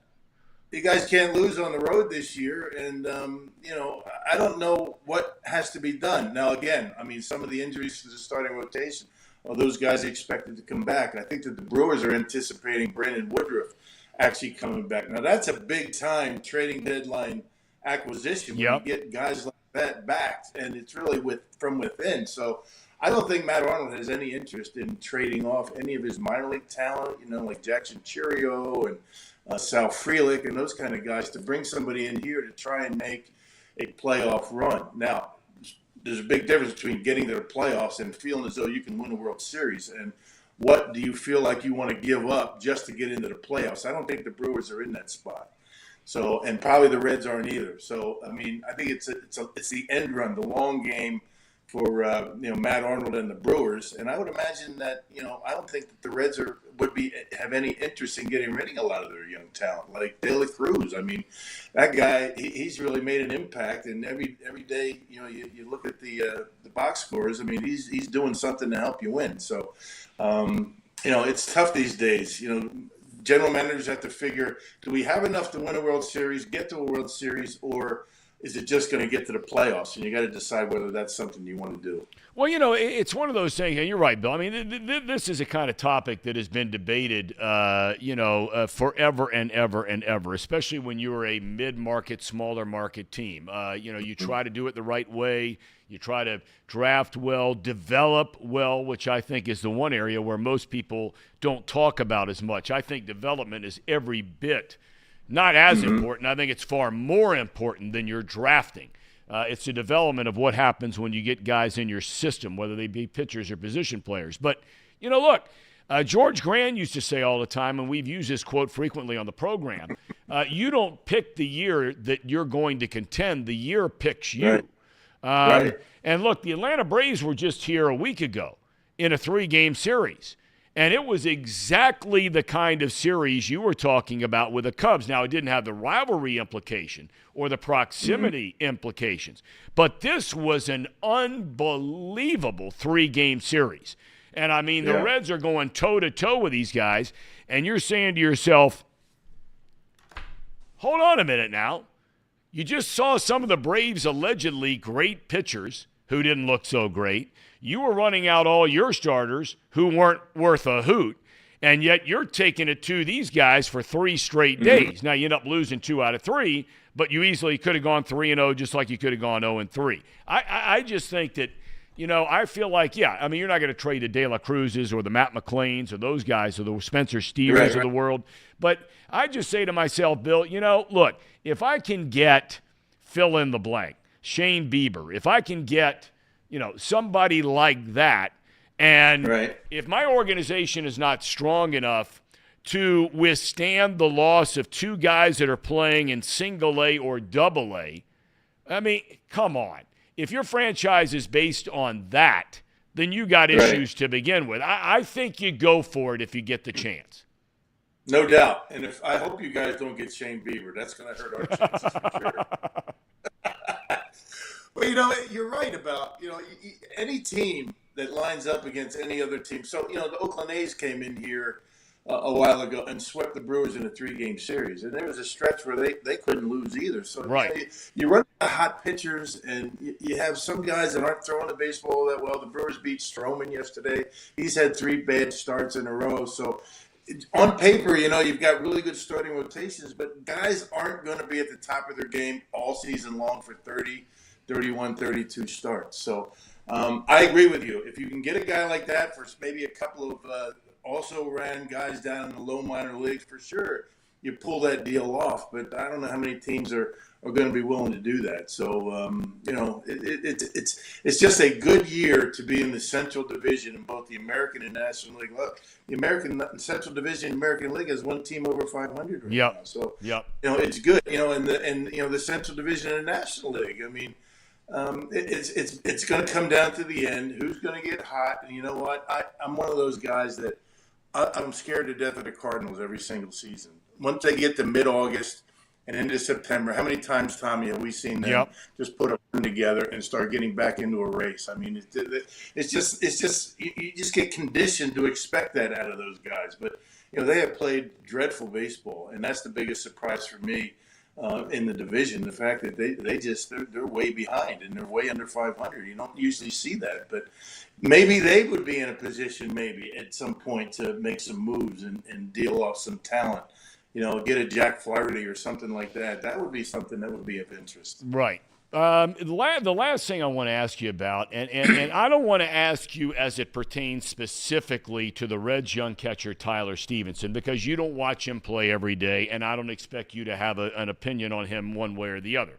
I do want to ask you, though, about just from a philosophical standpoint, because you were a catcher for a long time in the big leagues. The Reds made the determination going into this season. They've watched Stevenson get hurt a lot. Now, there have been some freak stuff. He gets hit by a pitch. He breaks his clavicle. There's some weird stuff going on there. But they think he's going to be a very good offensive player. They think him catching every day would wear him down potentially and obviously a greater risk of injury as a catcher. Stevenson has not been nearly as good from an offensive standpoint as we have seen him in the past. Do you think for the catching position, because Stevenson loves being a catcher, he has said that all along, do you think when you ask a guy to go from being a regular catcher, and maybe a regular catcher in this day and age is 5 days a week instead of 7 back in your day or 6 back in your day, where maybe you got a Sunday afternoon off, do you think that now all of a sudden, you're catching 2 days a week, you're DHing 2 days a week, you're playing first base maybe a day a week? Do you think that can have impact on a player? And let's just call him player X if you're a catcher. Right. I think it's a negative impact. I mean, unless you're used to playing first base. I mean, how many guys get accustomed to the designated hitter spot? I mean, baseball uses the DH to give a guy a day off. How many guys are solely a designated hitter like a Hal McRae, back in the old days? But I would say that initially, if they decide to take him away from behind home plate, he's going to have a difficult time, because you spend a lot of time worrying about defense, playing first base or throwing a guy in the outfield. And, it takes a toll on the offense initially, just because a guy is getting beat up behind home plate and you think that that's affecting his offense doesn't necessarily mean that if you move him back there, he's going to relax and start hitting the baseball. There are other factors that are involved in trying to move a guy around, whether it be catcher, DH, first base, left field, whatever, things to think about. Because, you see a lot of guys in the outfield, they sit there, they're working on their stroke. Ryan Braun used to go out there and he'd work on his stroke in between pitches when he's playing in the outfield. Well, if you're not used to playing the outfield, that's not the case. And you spend a lot of time, worrying about, defense and making bad plays. But I will say this, we just, we talked about the Cubs and they were here. I tell you guys, I know you guys miss Tucker Barnhart. That guy, he's a stud behind home plate, and he's a leader over there. And we are glad to see the Cubs and Tucker Barnhart out of town right now. Yeah, you're right. And everybody around here loves Tucker Barnhart. He just grew up, right across the border over there outside of Indianapolis. Last thing I want to ask you about, because you get into the whole thing about long-term contracts with guys and big money contracts with guys. 3 or 4 years ago, Christian Yelich looked like he was going to be the best player in baseball for a number of years. Now, I know he's had a lot of injuries, and that's part of the game. Where is Yelich right now as far as a player? I know he's been a little bit better here lately, but overall, where is Christian Yelich? I think he's back to the mentality that he had back in 18 and 19. Now he doesn't have the power. Hit a big home run in yesterday's game, a 3-run shot off of Stroman, who doesn't give up many home runs. But I think that as far as getting on base and being an impact player, again, and you talked about the injuries. I mean, he had a bad back for a couple of years. And I was talking to our hitting coaches, Ozzie Timmons and Connor Dawson, the 2 hitting coaches in spring training. I said, give me a read on Christian Yelich and what kind of year is he going to have. He says he's going to be back to pretty close to the form that he was when he first came over here because he's healthy. His back is feeling good. You remember in 2019, in September, he cracked his kneecap. And some people think for a year or so that affected the way he was swinging the bat, pulling off the baseball a little bit. He's worked very hard on his defense. His defense is markedly better out in the left field, including his throwing arm, because his back is feeling better. So it's one of those things, Tommy. There are some guys. You give a long-term deal, or they have a little bit of a problem, and they're going to sit out. They're going to go on the injured list. Christian Yelich was dealing with stuff. Never really talked about it to the media. The Brewers were very well aware of it. He spent a lot of time in the clubhouse getting ready to, play every day. But he never used that as an excuse for, lack of productivity in 20, 21, and 22. So you got to tip your hat to that guy. So he's got the long-term deal. He plays every single day. And I think right now he's pretty close to back to where he was from the beginning of May until this point right now. He's hitting almost 400. He's getting on base. He steals bases. He is by far, in my mind, and I haven't seen everybody, but the best base runner in the game. I mean, he'll go from first to home in a flash. So he's back to where he was back in 18 and 19 without the home run power. He hit one yesterday. He's got maybe 12 home runs, 10, 11 home runs, but he's never going to be the 30, 40 home run guy again, but he's an impact player once again. All right, Billy, we thank you so much for your time, man. It's great to see you. Nice to talk to you. Enjoy the game tonight. I know there'll be a huge crowd on hand for Milwaukee in this series, and all the best, my friend. Godspeed ahead. And before I let you go, because we just celebrated July 4th, your son is a man of the United States military. He was down the trail not too far from us in Kentucky for a while. How's he doing? Yep.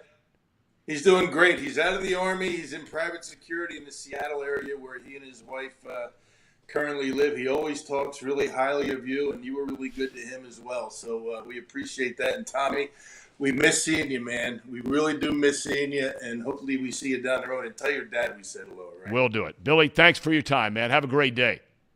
All right, Tom. Thanks, bud. Buddy. Bill Schroeder, kind enough to join us from Milwaukee. That is a big-time series, boys. I did not realize Yelich was on that kind of a roll. Yeah, two and a half months, and he's close to 400 after a terrible start. Remember when they were in here early in the year, and I know it was wasn't a large number of games. When they were here early in the year, he was awful. He's playing really well, Tom. He's come back. He's been kind of the one shining bat in a pretty depleted Brewers lineup. He's been the one shining. I mean, I think Bill said it best. He's never going to be the 40 home run, 30 stolen base guy that he was when he was winning Most Valuable Player awards, but he still has, in the twilight of his career, still has the ability to be the most impactful player on a Brewers lineup. Yesterday, Christian Yelich and Cody Bellinger hit a home run in the same game, and took you back to 2019. There were debates on Twitter on who you'd rather have on your team, and just made my heart a little happy. It's got to be Belly's 26. Oh, just the fact that there were Yelich-Bellinger debates again, though, is what I mean. Like that was a great summer debating those two guys. Fair enough. Yelich is a far superior player than Cody Bellinger. But he's also 4 years older. I understand that part of it. So if you're asking for the long haul, if you had to sign them both to a deal, that I get. Right. But you want to go win a game, a big game. Yeah, you I'll take take Christian Yelich all day, every You day. take Christian Yelich. No doubt about it. Absolutely. Going to put the bat on the ball. He can run, right? You've never been a big belly guy, have I'm you? not a big belly guy. I'm not nothing against him. I met him a couple of times back when I was doing games. I mean, I like the dude. He seems like a really good dude. But I don't think he's if I had to win a game tomorrow and go to the post with one or the other. I agree. You agree with that? Yeah, if you're asking me, wild cards tomorrow, you get pick one guy to be in the lineup, I'm taking Christian Yelich, no doubt about it. But if you're asking me who do I want for the next 3 years, you're taking Cody Bellinger. No doubt about that either. They both have had. Well, I don't know about no doubt about it, but if you're talking 2 years now, I'm not talking about a 5-year deal. What's funny, Tom, is they've had similar careers as of late. In 2018, 2019, if you could take any outfielder in Major League Baseball, Christian Yelich and Cody Bellinger are like the fourth and fifth names you name. Yeah, I hear you. And then since COVID, since 2020, 2021, 2022, they both have been very bad. Yelly has been better than Cody Bellinger, but you're talking 2-day-old McDonald's or 3-day-old McDonald's, right? I mean, it's both bad. Is what? 2-day-old McDonald's and 3-day-old McDonald's isn't very good, Tom. I don't know. You can heat up a quarter pounder with cheese. You're telling me I don't say I do it with any regular basis. I'm just saying now a Big Mac where you got some of the mayo and stuff going on, that kind of thing. I get it. Special sauce, they call it. Yeah. But I mean, not even a cheeseburger, but quarter pounder with cheese, I think you can pull it off. You're telling me you nuke a quarter pounder with cheese. Depends how hungry you are, my friend. I'm not disagreeing. I love McDonald's. I'll stand on the mountain and defend McDonald's tooth and nail. But McDonald's has a very quick shelf life. Okay. If you don't eat McDonald's in the first 30 minutes, it ain't tasting very good, Tom. Okay. I hear you. And some McDonald's are better than other McDonald's. No doubt about it. That's the one thing. We've talked about that on the show. The one fast food chain that you have to say, no matter where you go, coast to coast, in my opinion, with the most consistent product, is Chick-fil-A. No doubt about it. They take pride. Yeah. More than any other place, they seem to take pride in what they're putting out there. All right, you look at the pitching matchups this weekend. Now, you just heard from Bill Schroeder, right? He says that, really the Brewers starting rotation, a lot of people like to jump on that from the outset. He said they've actually been more than good enough to win. And look, they're 2 games out of first. With all the injuries he talked about, guys that are even hurt going into this series, guys that have underperformed, right? All that kind of thing. They haven't had Brandon Woodruff. Bottom line is they're 2 games out of first. Bottom line. So they're hanging in there. We talked about Andrew Abbott v. Corbin Burns tonight. How do you not love Andrew Abbott? Some people in the chat don't. They don't like Andrew Abbott? Some people in the chat are saying don't give Andrew Abbott a massive extension after 6 starts. Oh, no, I would never do that. Right. I wouldn't give any pitcher a long-term deal. Right. Hang on. Any of them. Hang on. So, first off, I want to clarify that comment. Not till after the offseason when we were talking with chat. I don't know if anyone got that. But what is the deal with Abbott and his placement? What are those advanced metrics like Stuff Plus and location and stuff like that don't love most of Andrew Abbott's pitches. I mean, obviously the eye test works great. He's not allowing runs. He's striking out a lot of batters. But a lot of those advanced metrics and guys talking about extensions like to look at those to see how people project long term and really only love one of Andrew Abbott's pitches. Does that make you worried? No, but I think that's something you have to think about when you're talking about extensions. Right, they got to have plus stuff to be here long to commit a lot of money. Not to mention we have Andrew Abbott under team control already for 4 years. 4 years? Well, and then arbitration, but right. Yeah, he's on a rookie contract. Like he's on a rookie contract. Like we're not in any rush. Right. To do it with these guys, especially pitchers. In the MLB, you get team control for 6 seasons. Right. Yeah. No, I get that. I was just mainly asking because I don't know what these advanced metrics are. Like, I'm just now hearing about. I know they exist, but I don't know where to go looking for it. I'm not going to spend time trying to find it. They basically just to say that he doesn't have big strikeout potential. He doesn't have Yeah, not right. an ace. It's weird He's not because an He's ace, not is what I'm Spencer getting Strider. at. Right. He's not Spencer Strider. That's all I'd say. He's not Brandon Williamson in advanced metrics, which is, then you get into how much do analytics mean versus, Oh, my God. See, that's the stuff with analytics that makes me want to throw up. What? Are you talking about Abbott? No, I'm not. I'm just saying some stuff people. plus numbers, Brandon Williamson is better than Andrew Abbott. Oh, my God. So that's why people that just bang the table for analytics, I don't necessarily agree with. But that is something you have to look at for extensions. I mean, come on. When did God everyone stop almighty. using is their any- eyes, Tom? Absolutely. Absolutely. Are you kidding me? Who's getting outs? Who's pitching into the 6 without a walk and 12 punch-outs? Damn right, Tom. I was using that Who's as an giving example up, for 5 bad. runs, all solo home runs, or whatever it is? Every run that Abbott has allowed has been, if I'm not mistaken, has been on a home run. 5, yes. We looked at that think yesterday. that's 5 right. earned runs, and he's given up 4 home runs. I don't know exactly if every run's been a home run, but seems Abbott likely. is, and anybody who keeps beating me up on these glasses, I borrowed them from one of my buddies out here at Headlines. Paul. Well, I left mine at home. Well, they look good on you. Well, I'm being told I look like Jeffrey Dahmer. That doesn't sound so good. Oh.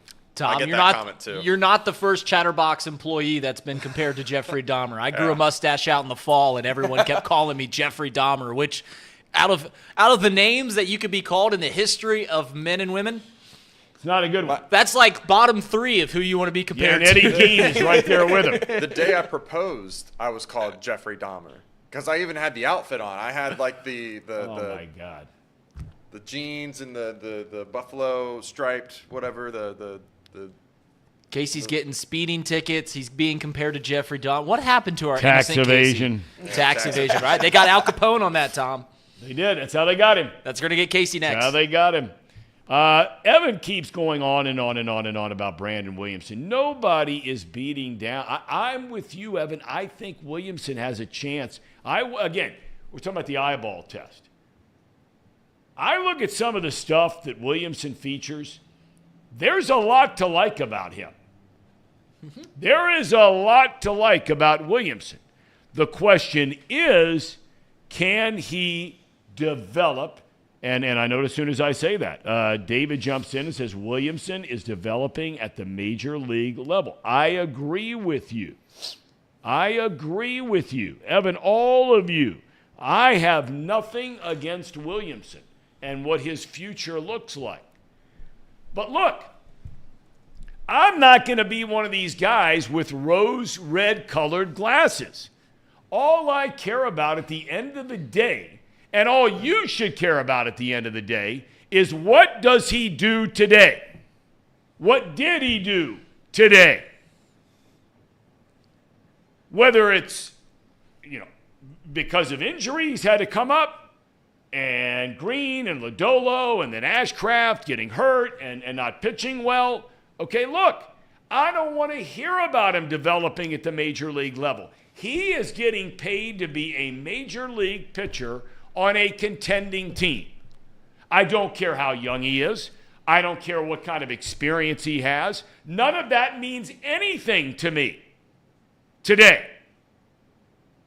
I just want to know, does Williamson or any of the rest of them, for any team in baseball, just not the Reds, is he getting the job done that he's paid to get done? Period. What do you do on the field, Tom? I mean, come on. I don't want to hear about it. And I agree. When I look at Williamson's stuff, I think he has the stuff to be a really good major league pitcher. I really do.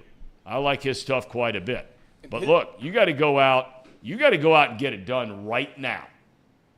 Right? His last 2 starts have been marred by rain. I mean, That's 2 right. long delays. So, That's right. a lot of stats, take what you will. But I like to think he's done well. He's gotten better almost every outing he's gone out there. So I like what I've seen from him. Fair enough. That's fair enough. And there's something to be said for that. I mean, at least he's out there. Exactly. No doubt about it. Right? He's Exactly. best ability is availability, Tom. There's no doubt about it. At least he's out there. Okay, we've talked a lot about the Reds. They've got the big series starting tonight, Any thoughts on the weekend pitching matchups? I mentioned tonight, Abbott against Burns. Colin Ray, you heard from Bill Schroeder, been around a long time, kind of a journeyman guy. He's against Luke Weaver, and we know the issues that he has had as a starter with his team. And then on Sunday, it looks like Ben Lively's coming back. That's right? what everyth's pointing to. Yeah, Right. haven't heard anything one way or the other, but I don't see how you send down Brett Kennedy if Lively's not ready to pitch on Sunday. Right. Who's scheduled to start for the Brewers on Sunday? They are also TBD. It's going to be Julio Teheran. He's talk about a bounce back year. Remember when he came up, Tom? Oh, I remember a decade ago was highly touted prospect and really never turned into that, but has sneakily turned in a pretty nice career. I mean, if you're in the big leagues for a decade, that's a big league. He's had a good career. He's had a good career. The one game of the last Brewers series the Reds won, he was on the mound. So if he pitches Sunday, maybe that's good for the Reds. No doubt about it. No doubt. It's going to be, listen, enjoy all 27 innings this weekend because this is what you're a fan for. That's right. This is exactly, if you break down the logic behind being a sports fan, it often doesn't add up to making a whole lot of sense at times. Yep. No. It's a Well, pretty that's the beauty of being a fan. Fan is short for fanatic. Right. It's a nonsensical world that we live. We're heavily following people getting paid millions of dollars, hit a ball, throw a ball, and do all these things. It's a nonsensical world, but this is what you're a fan for. This entertainment of the next 3 days, the Brewers, the Reds, for the division. Here, leading into the All-Star break, come out of the All-Star break, got 3 more at home. This is what you're a fan for. There's no doubt about it. Can't ask for any more. And nobody in their right mind, even the most ardent fanatic, would have realistically expected the Reds, here we sit on July the 7th, to be playing in this kind of meaningful series this year. Right? No doubt about it, I mean, Tom. we were just hoping they could hang on until the Bengals got to minicamp for something to talk about. And then this conversation is taking up almost all of our conversation for 2 hours each and every day because they are playing that well and they've been that exciting to watch. There was a member of the Chatterbox Media that said before the season that you should set your Reds expectations and go even lower. Now, that guy has been long gone on Chatterbox Network, but whoever that guy is an idiot because the Reds have exceeded every expectation by a country mile. Their win total on FanGraphs to start the year had them at 64.5. Yep. They might get that by the middle of August. Unbelievable. We mentioned they didn't win their 49th game last year until they had nearly 80 losses. I think it was 77 losses, if I'm not mistaken. The week I started here, we agreed to move the goalposts to being a handful of games back at the All-Star break. That was our determining factor we set. That was in mid-late May. Right. We said a handful of games at the All-Star break, and I think we all kind of expect to be leading the division. How crazy is that? It's unbelievable. It really is. It doesn't, and you want to, what the Reds have done, it doesn't even make a whole lot of sense. I mean, giving up 6 runs a game, come back every time. Yep. Extra innings win. And that can't last. Best comeback team in the National League Central, right? I understand, but I mean, that ain't going to last. It ain't going to last where you got to score. Now, the National Series was a little bit different. Their pitching was a little bit better. They held the Nationals down from a run total, so you can win a game by scoring 5 instead of scoring 8 or 7 or 11 or whatever it might be. And look, I continue to say it over and over and over again. They have got to do something with the starting pitching. Now, it's an interesting talking point. Bill Schroeder just talked about it. If Brandon Woodruff comes back for the Brewers, then that's like making a trade, right, at the end of July, and a very impactful player adding to your team as you go into the stretch run. So there's a possibility that Hunter Green and a possibility that Nick Lodolo could be that for the Reds, where they're like picking up 2 potential really good pitchers, at the trade deadline. So maybe that's what they're counting on. Maybe that is what along with not wanting to trade a bunch of prospects and getting into that whole debate, is they're looking at this like, okay, we got to hang on. And look, when you look at this schedule, and I was looking it up earlier, okay, you talk about the next 3 weeks and who the Reds are playing. You got the Brewers on the road starting tonight for 3, All-Star break. Brewers come here for 3 after the break. A solid, not great, but a solid San Francisco Giants team comes in for a 4-game set. A solid, not great, a solid Arizona Diamondbacks team comes in for 3 games. Then guess where you go again? Milwaukee for another 3. They play the Brewers 9 times in their next 20 games. 9. Then after the Brewers, you go to the Dodgers. A 3-game series in L.A. You travel from there to Chicago. I mean, the Cubbies, a lot of this. But, man, when they're this, they're pretty good. Only team in the National League Central with a plus run differential, Tom. Okay.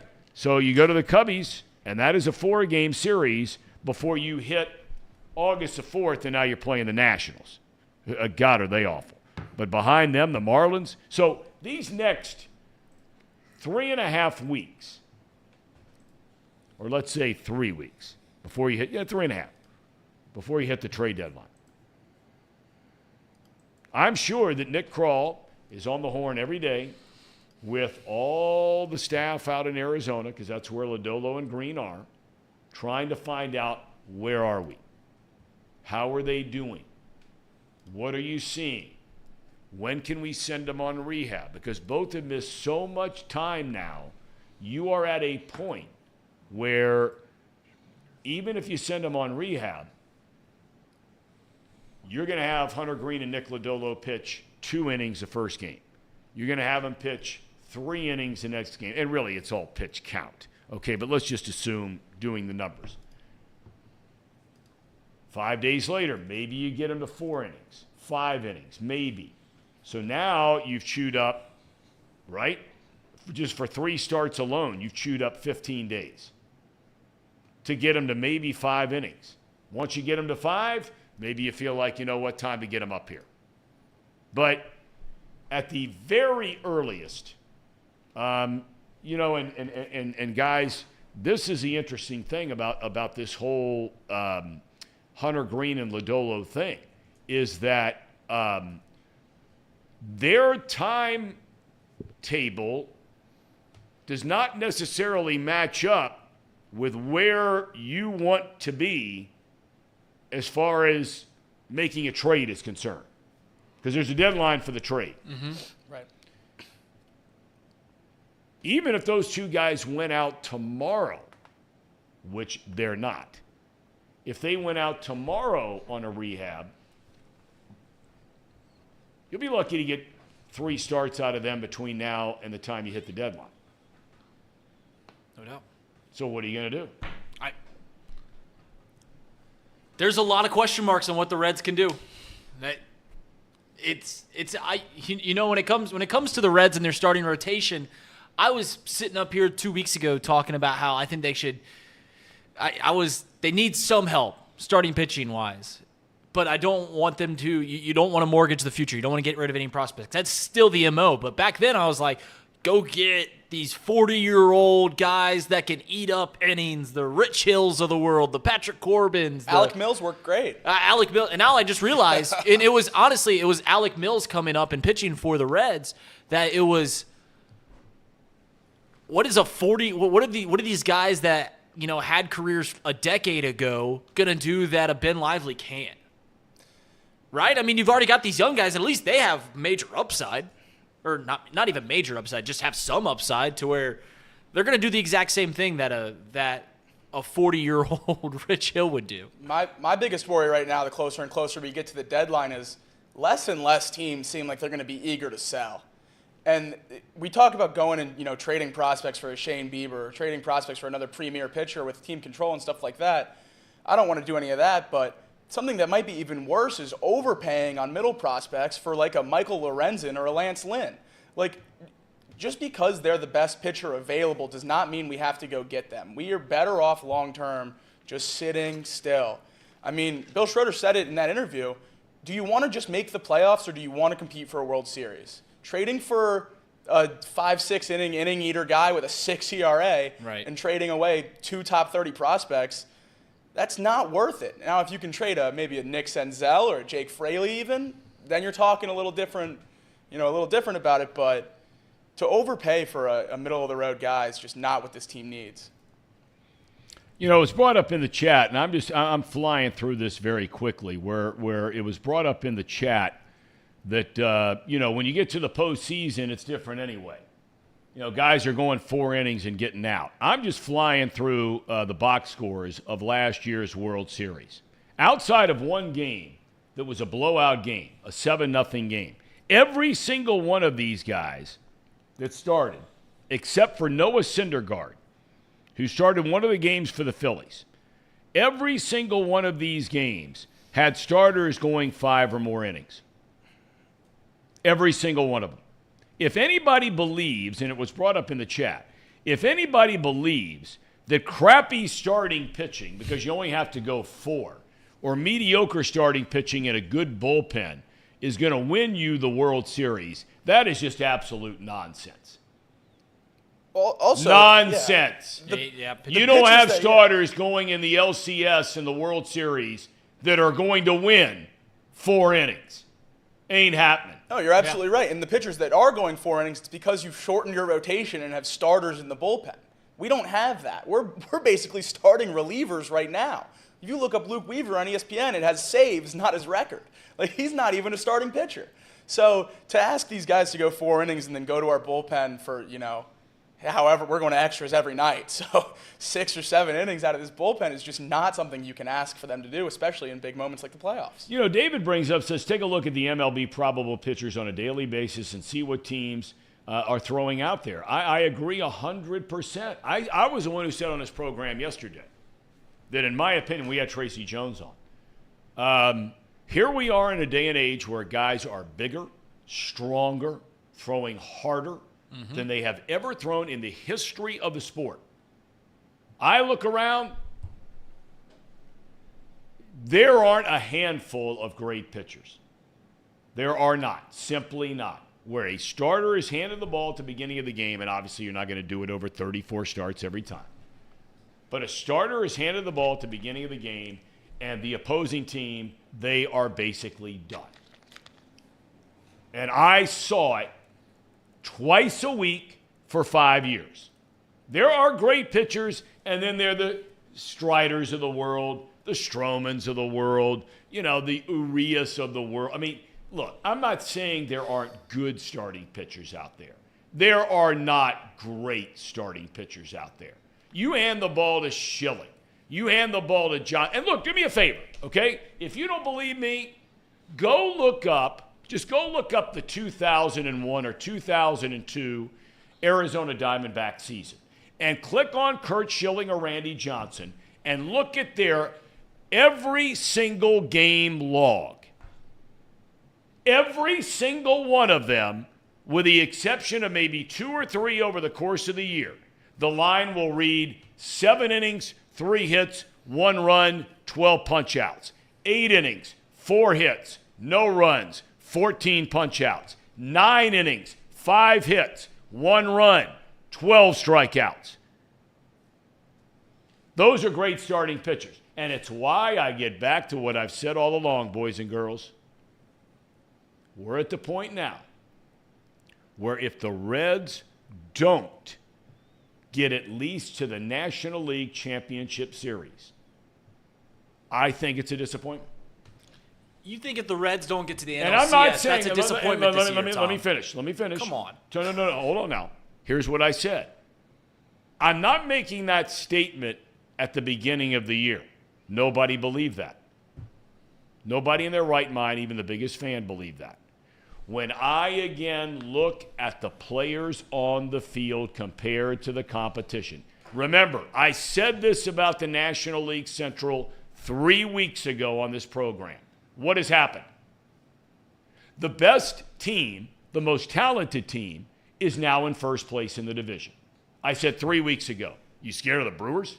Scared of the Cubs? You scared of the Cardinals? You scared of the Pirates? With the players you're running out there every day? Give me a break. Talent level, Reds blow them all out of the gym. On the field, position players.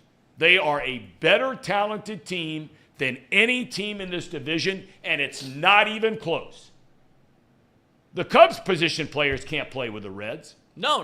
Cardinals you're players right. can't. You're right. Pirates can't. The Brewers certainly can't.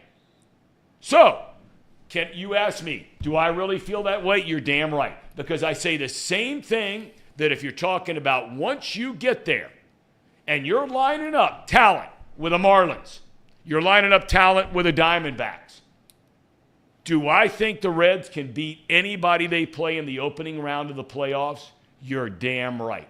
Atlanta is the only team I look at and I say, okay. And I even look at them and I'm like, that team's beatable too. Now, the Reds position players are not the Braves. That's the one team in the National League that the Reds' talent right now is not better than the Braves' talent on the field position player-wise. And we know the Braves have better starting pitching than the Reds have. That we know. That's why I said LCS and not World Series. When I look at any other team that they could potentially play in the postseason, including the Dodgers,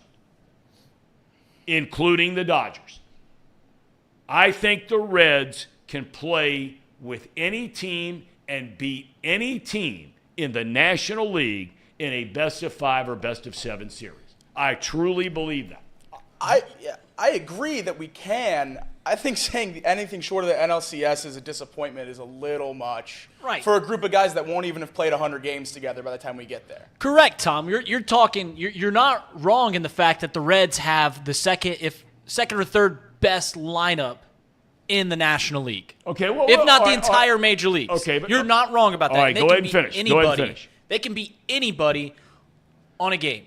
But to put a team that was preseason picked to win 66 games. Again, you're going back to the preseason thing. That's like Casey talking about the Super Bowl. That is old, tired news. Yes, the new narrative is we're on July the 7th, and they have a 2-game lead, 11 games over 500 on the season after starting 7-15. That is old news. I'm talking about as we sit here today, the players that were here that were not here when the season started, right? Yeah. The players we didn't know about that were here when the season started, case in point, Spencer Steer, okay? And now what he's become, what he's doing, Indiana bounce back year, okay?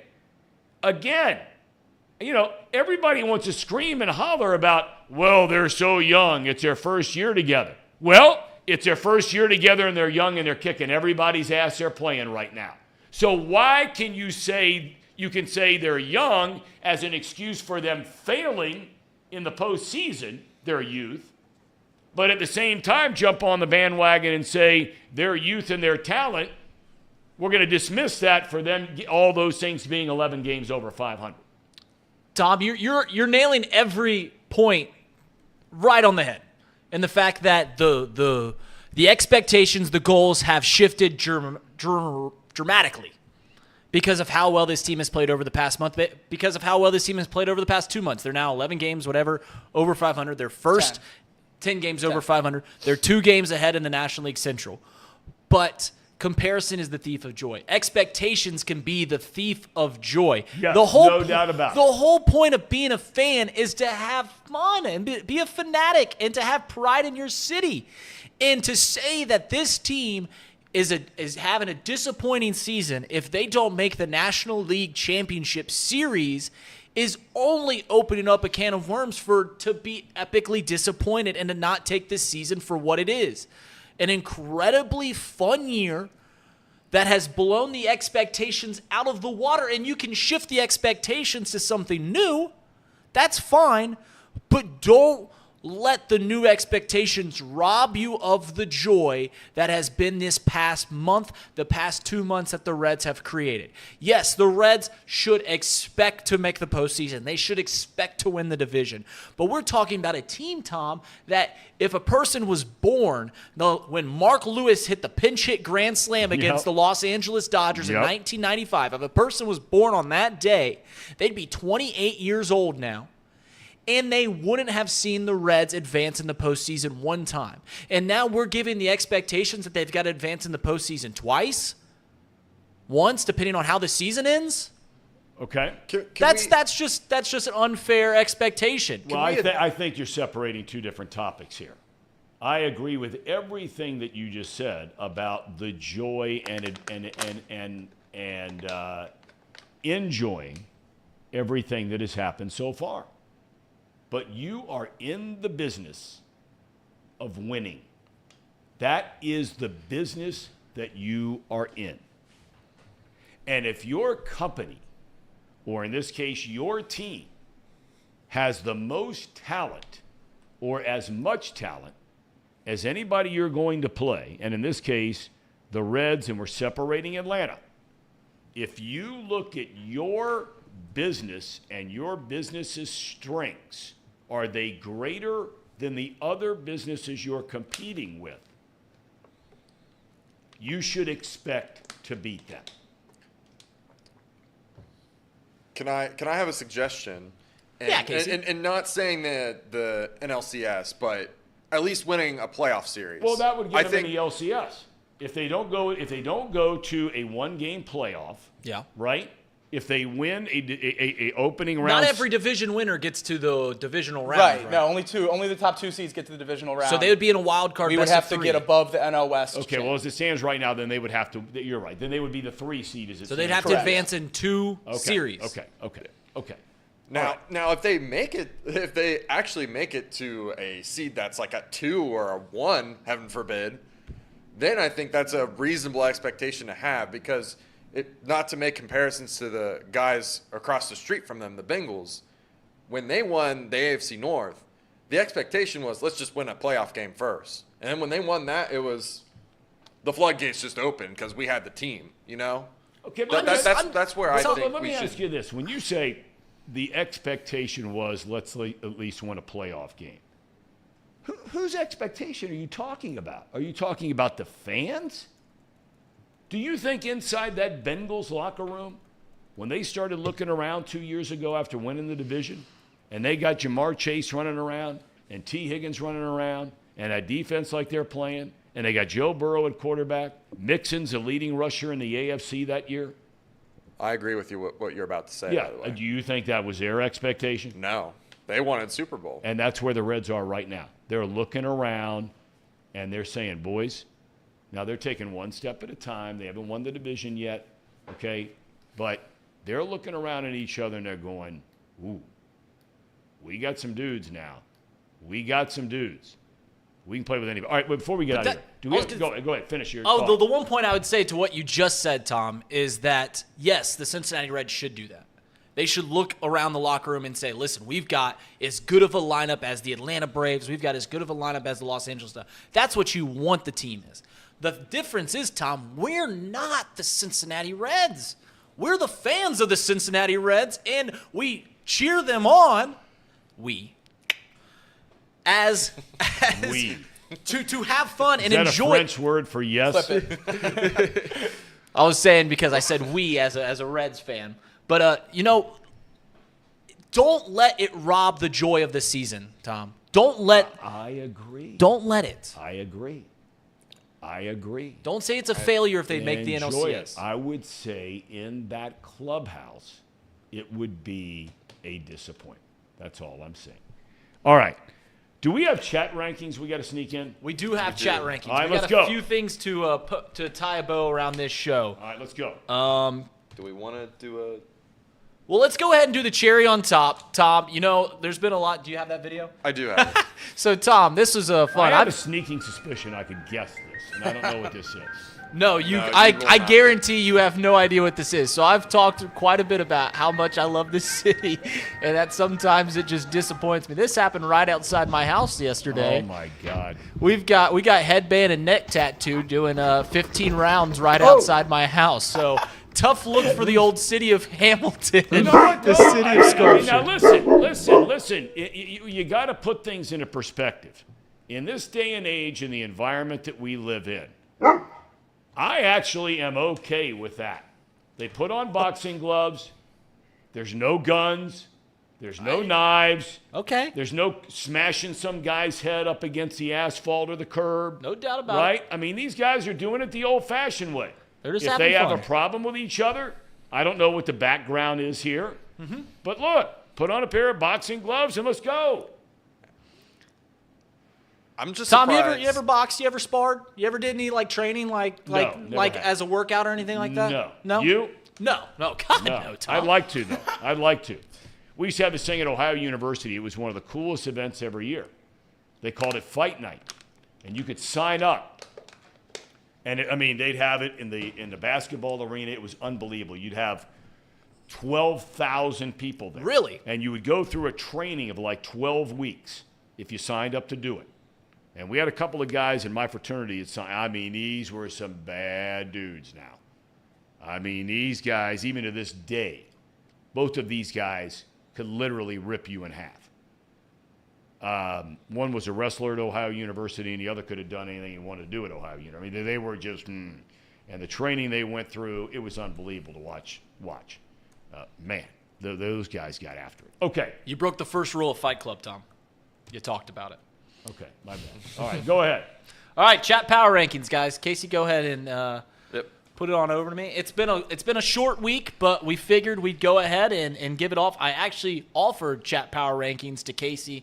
He punted and gave it to me. But we'll have somebody else in charge of chat power rankings next week because I know this is the second straight week. So it's a big deal.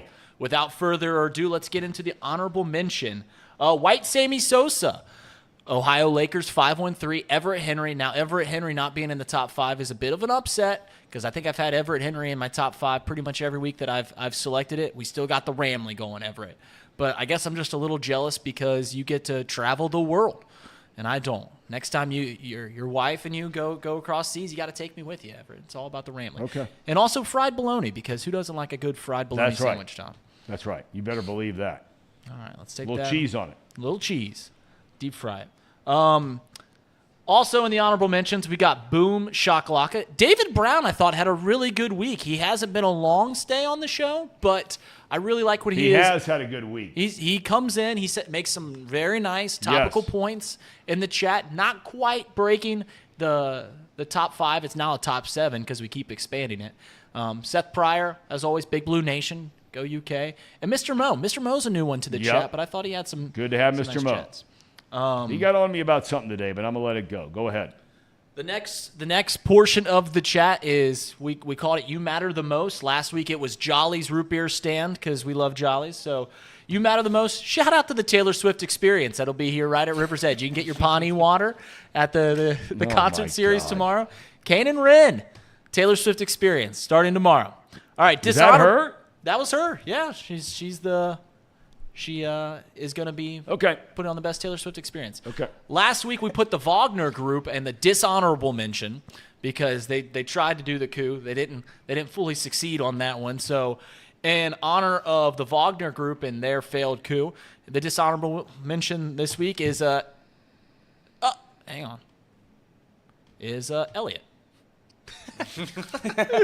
Elliot. So we got Elliot in the dishonorable mention. Oh my God. That's for taking a 2-day week. We love Elliot. We do. That's love for Elliot. not coming. Look at him. Look at that face. Who wouldn't love that? It's like Belushi in Animal House. Go ahead. All right, at number 7, we've expanded it one further. Number 7 in the chat power rankings, all the way from London, we've got Yash. The Big Ben there. Yash, thanks for the super chat earlier. He wakes up. He's in a 5-hour different time slot than us. And he still watches the show, still watches Chatterbox Red, still tunes in every single day to Chatterbox content. So shout out to Yash. Also proud user of the Discord. He loves he he loves loves the Very Discord. active in the Discord. Love having you guys there. Yes. A valiant member of Jacob's favorite group, Evan Maher, Trade India, number 6. Why are we That's giving my guy. 6 and 7? Let's get to the top 5. Well, I'm sorry, Tom, that we're going to have to go a little come on. longer. We're going to have to go a little longer today. They wanted us to expand it, so we're expanding it. All right. We're having fun. And with Ronnie it. Smith said thank you for expanding. So we listened to the chat. Go ahead. All right, number 5. Surprise here, the player formerly known as Mouse Cup. Oh, my gosh. I give it up to you, Reed. He blocked me on Twitter last week, Tom, but he has unblocked me, and we have buried the hatchet. We'll actually do some symbolic burial of a hatchet sometime Who soon. is that face? Who is that? So if you don't know the name, the player formerly known as Mouse Cop, it is taken from Key and Peele, which was a Comedy Central show about a decade ago, and they have a skit.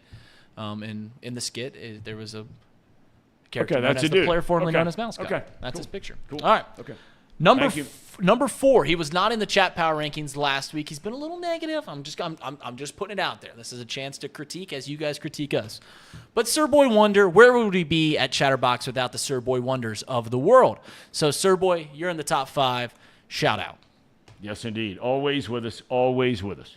Was number 1 last week, number 3 this week. Ronnie Smith with another good week. The thing about Ronnie, Tom, is he keeps us talking about sports. Yeah, but I don't like the fact, and I love Ronnie, but I don't like the fact that when we're trying to get some perspective over who, the Reds or the Bearcats or Xavier, whoever it is, might be playing, like we did with Bill Schroeder today, he's always jumping in going, more Cincinnati talk, Cincinnati talk, Cincinnati talk. It's like, there is something outside of Cincinnati, believe it or not. Right? It's called Hamilton. Number 2. I love Ronnie, though. He's a good man. Number 2. Met him this week at the 4th of July parade. He's a proud Hamiltonian. Alex Wallace. So he's always in the chat. He's always topical. He said he's going to the thing tomorrow night. Yeah. I don't know if I'm going. I know I've been hyping it up. Some other plans have popped up. I'm still going to try and make it over to the Taylor Swift experience because it sounds like a whole lot of fun. So if I'm there, we'll share a pint together, Alex. All right. Few more. We got a couple special considerations. Brian B., who has taken off the number 1 Reed Mouse hater. So Brian B. has been on my case ever since I didn't show up after the Cubs got swept by the Reds back in May. He's been on my case ever since then. So Brian B., your special consideration. It's like a participation trophy. Yes. Also special What this consideration, program has Chad turned Waits. into, all you young guys, it's what it's turned into. Your generation started it when They you did guys not. were raising us. No, yes, Tom. It was the group slightly younger than me. It's the group slightly younger than me. Okay. Go ahead. Chad Waits, we did the biggest Reed detractor. Now it's the biggest Reed fan. Chad Waits, thank you for the special consideration. Thank you for always having my back. Extend Reed. I would love an extension. And let's finally get to number 1. And number 1 on the chat, he was undefeated in debates in the chat this week, Tom.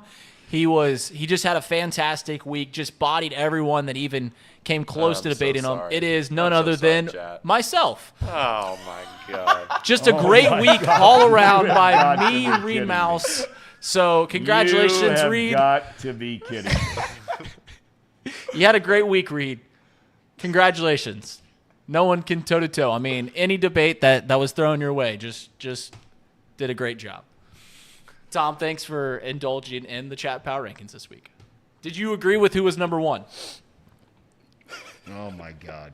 I feel bad now. I should have never given up. This is your fault, Casey. This is my fault. This is all your fault. I cannot say sorry enough to this chat for that list. Man.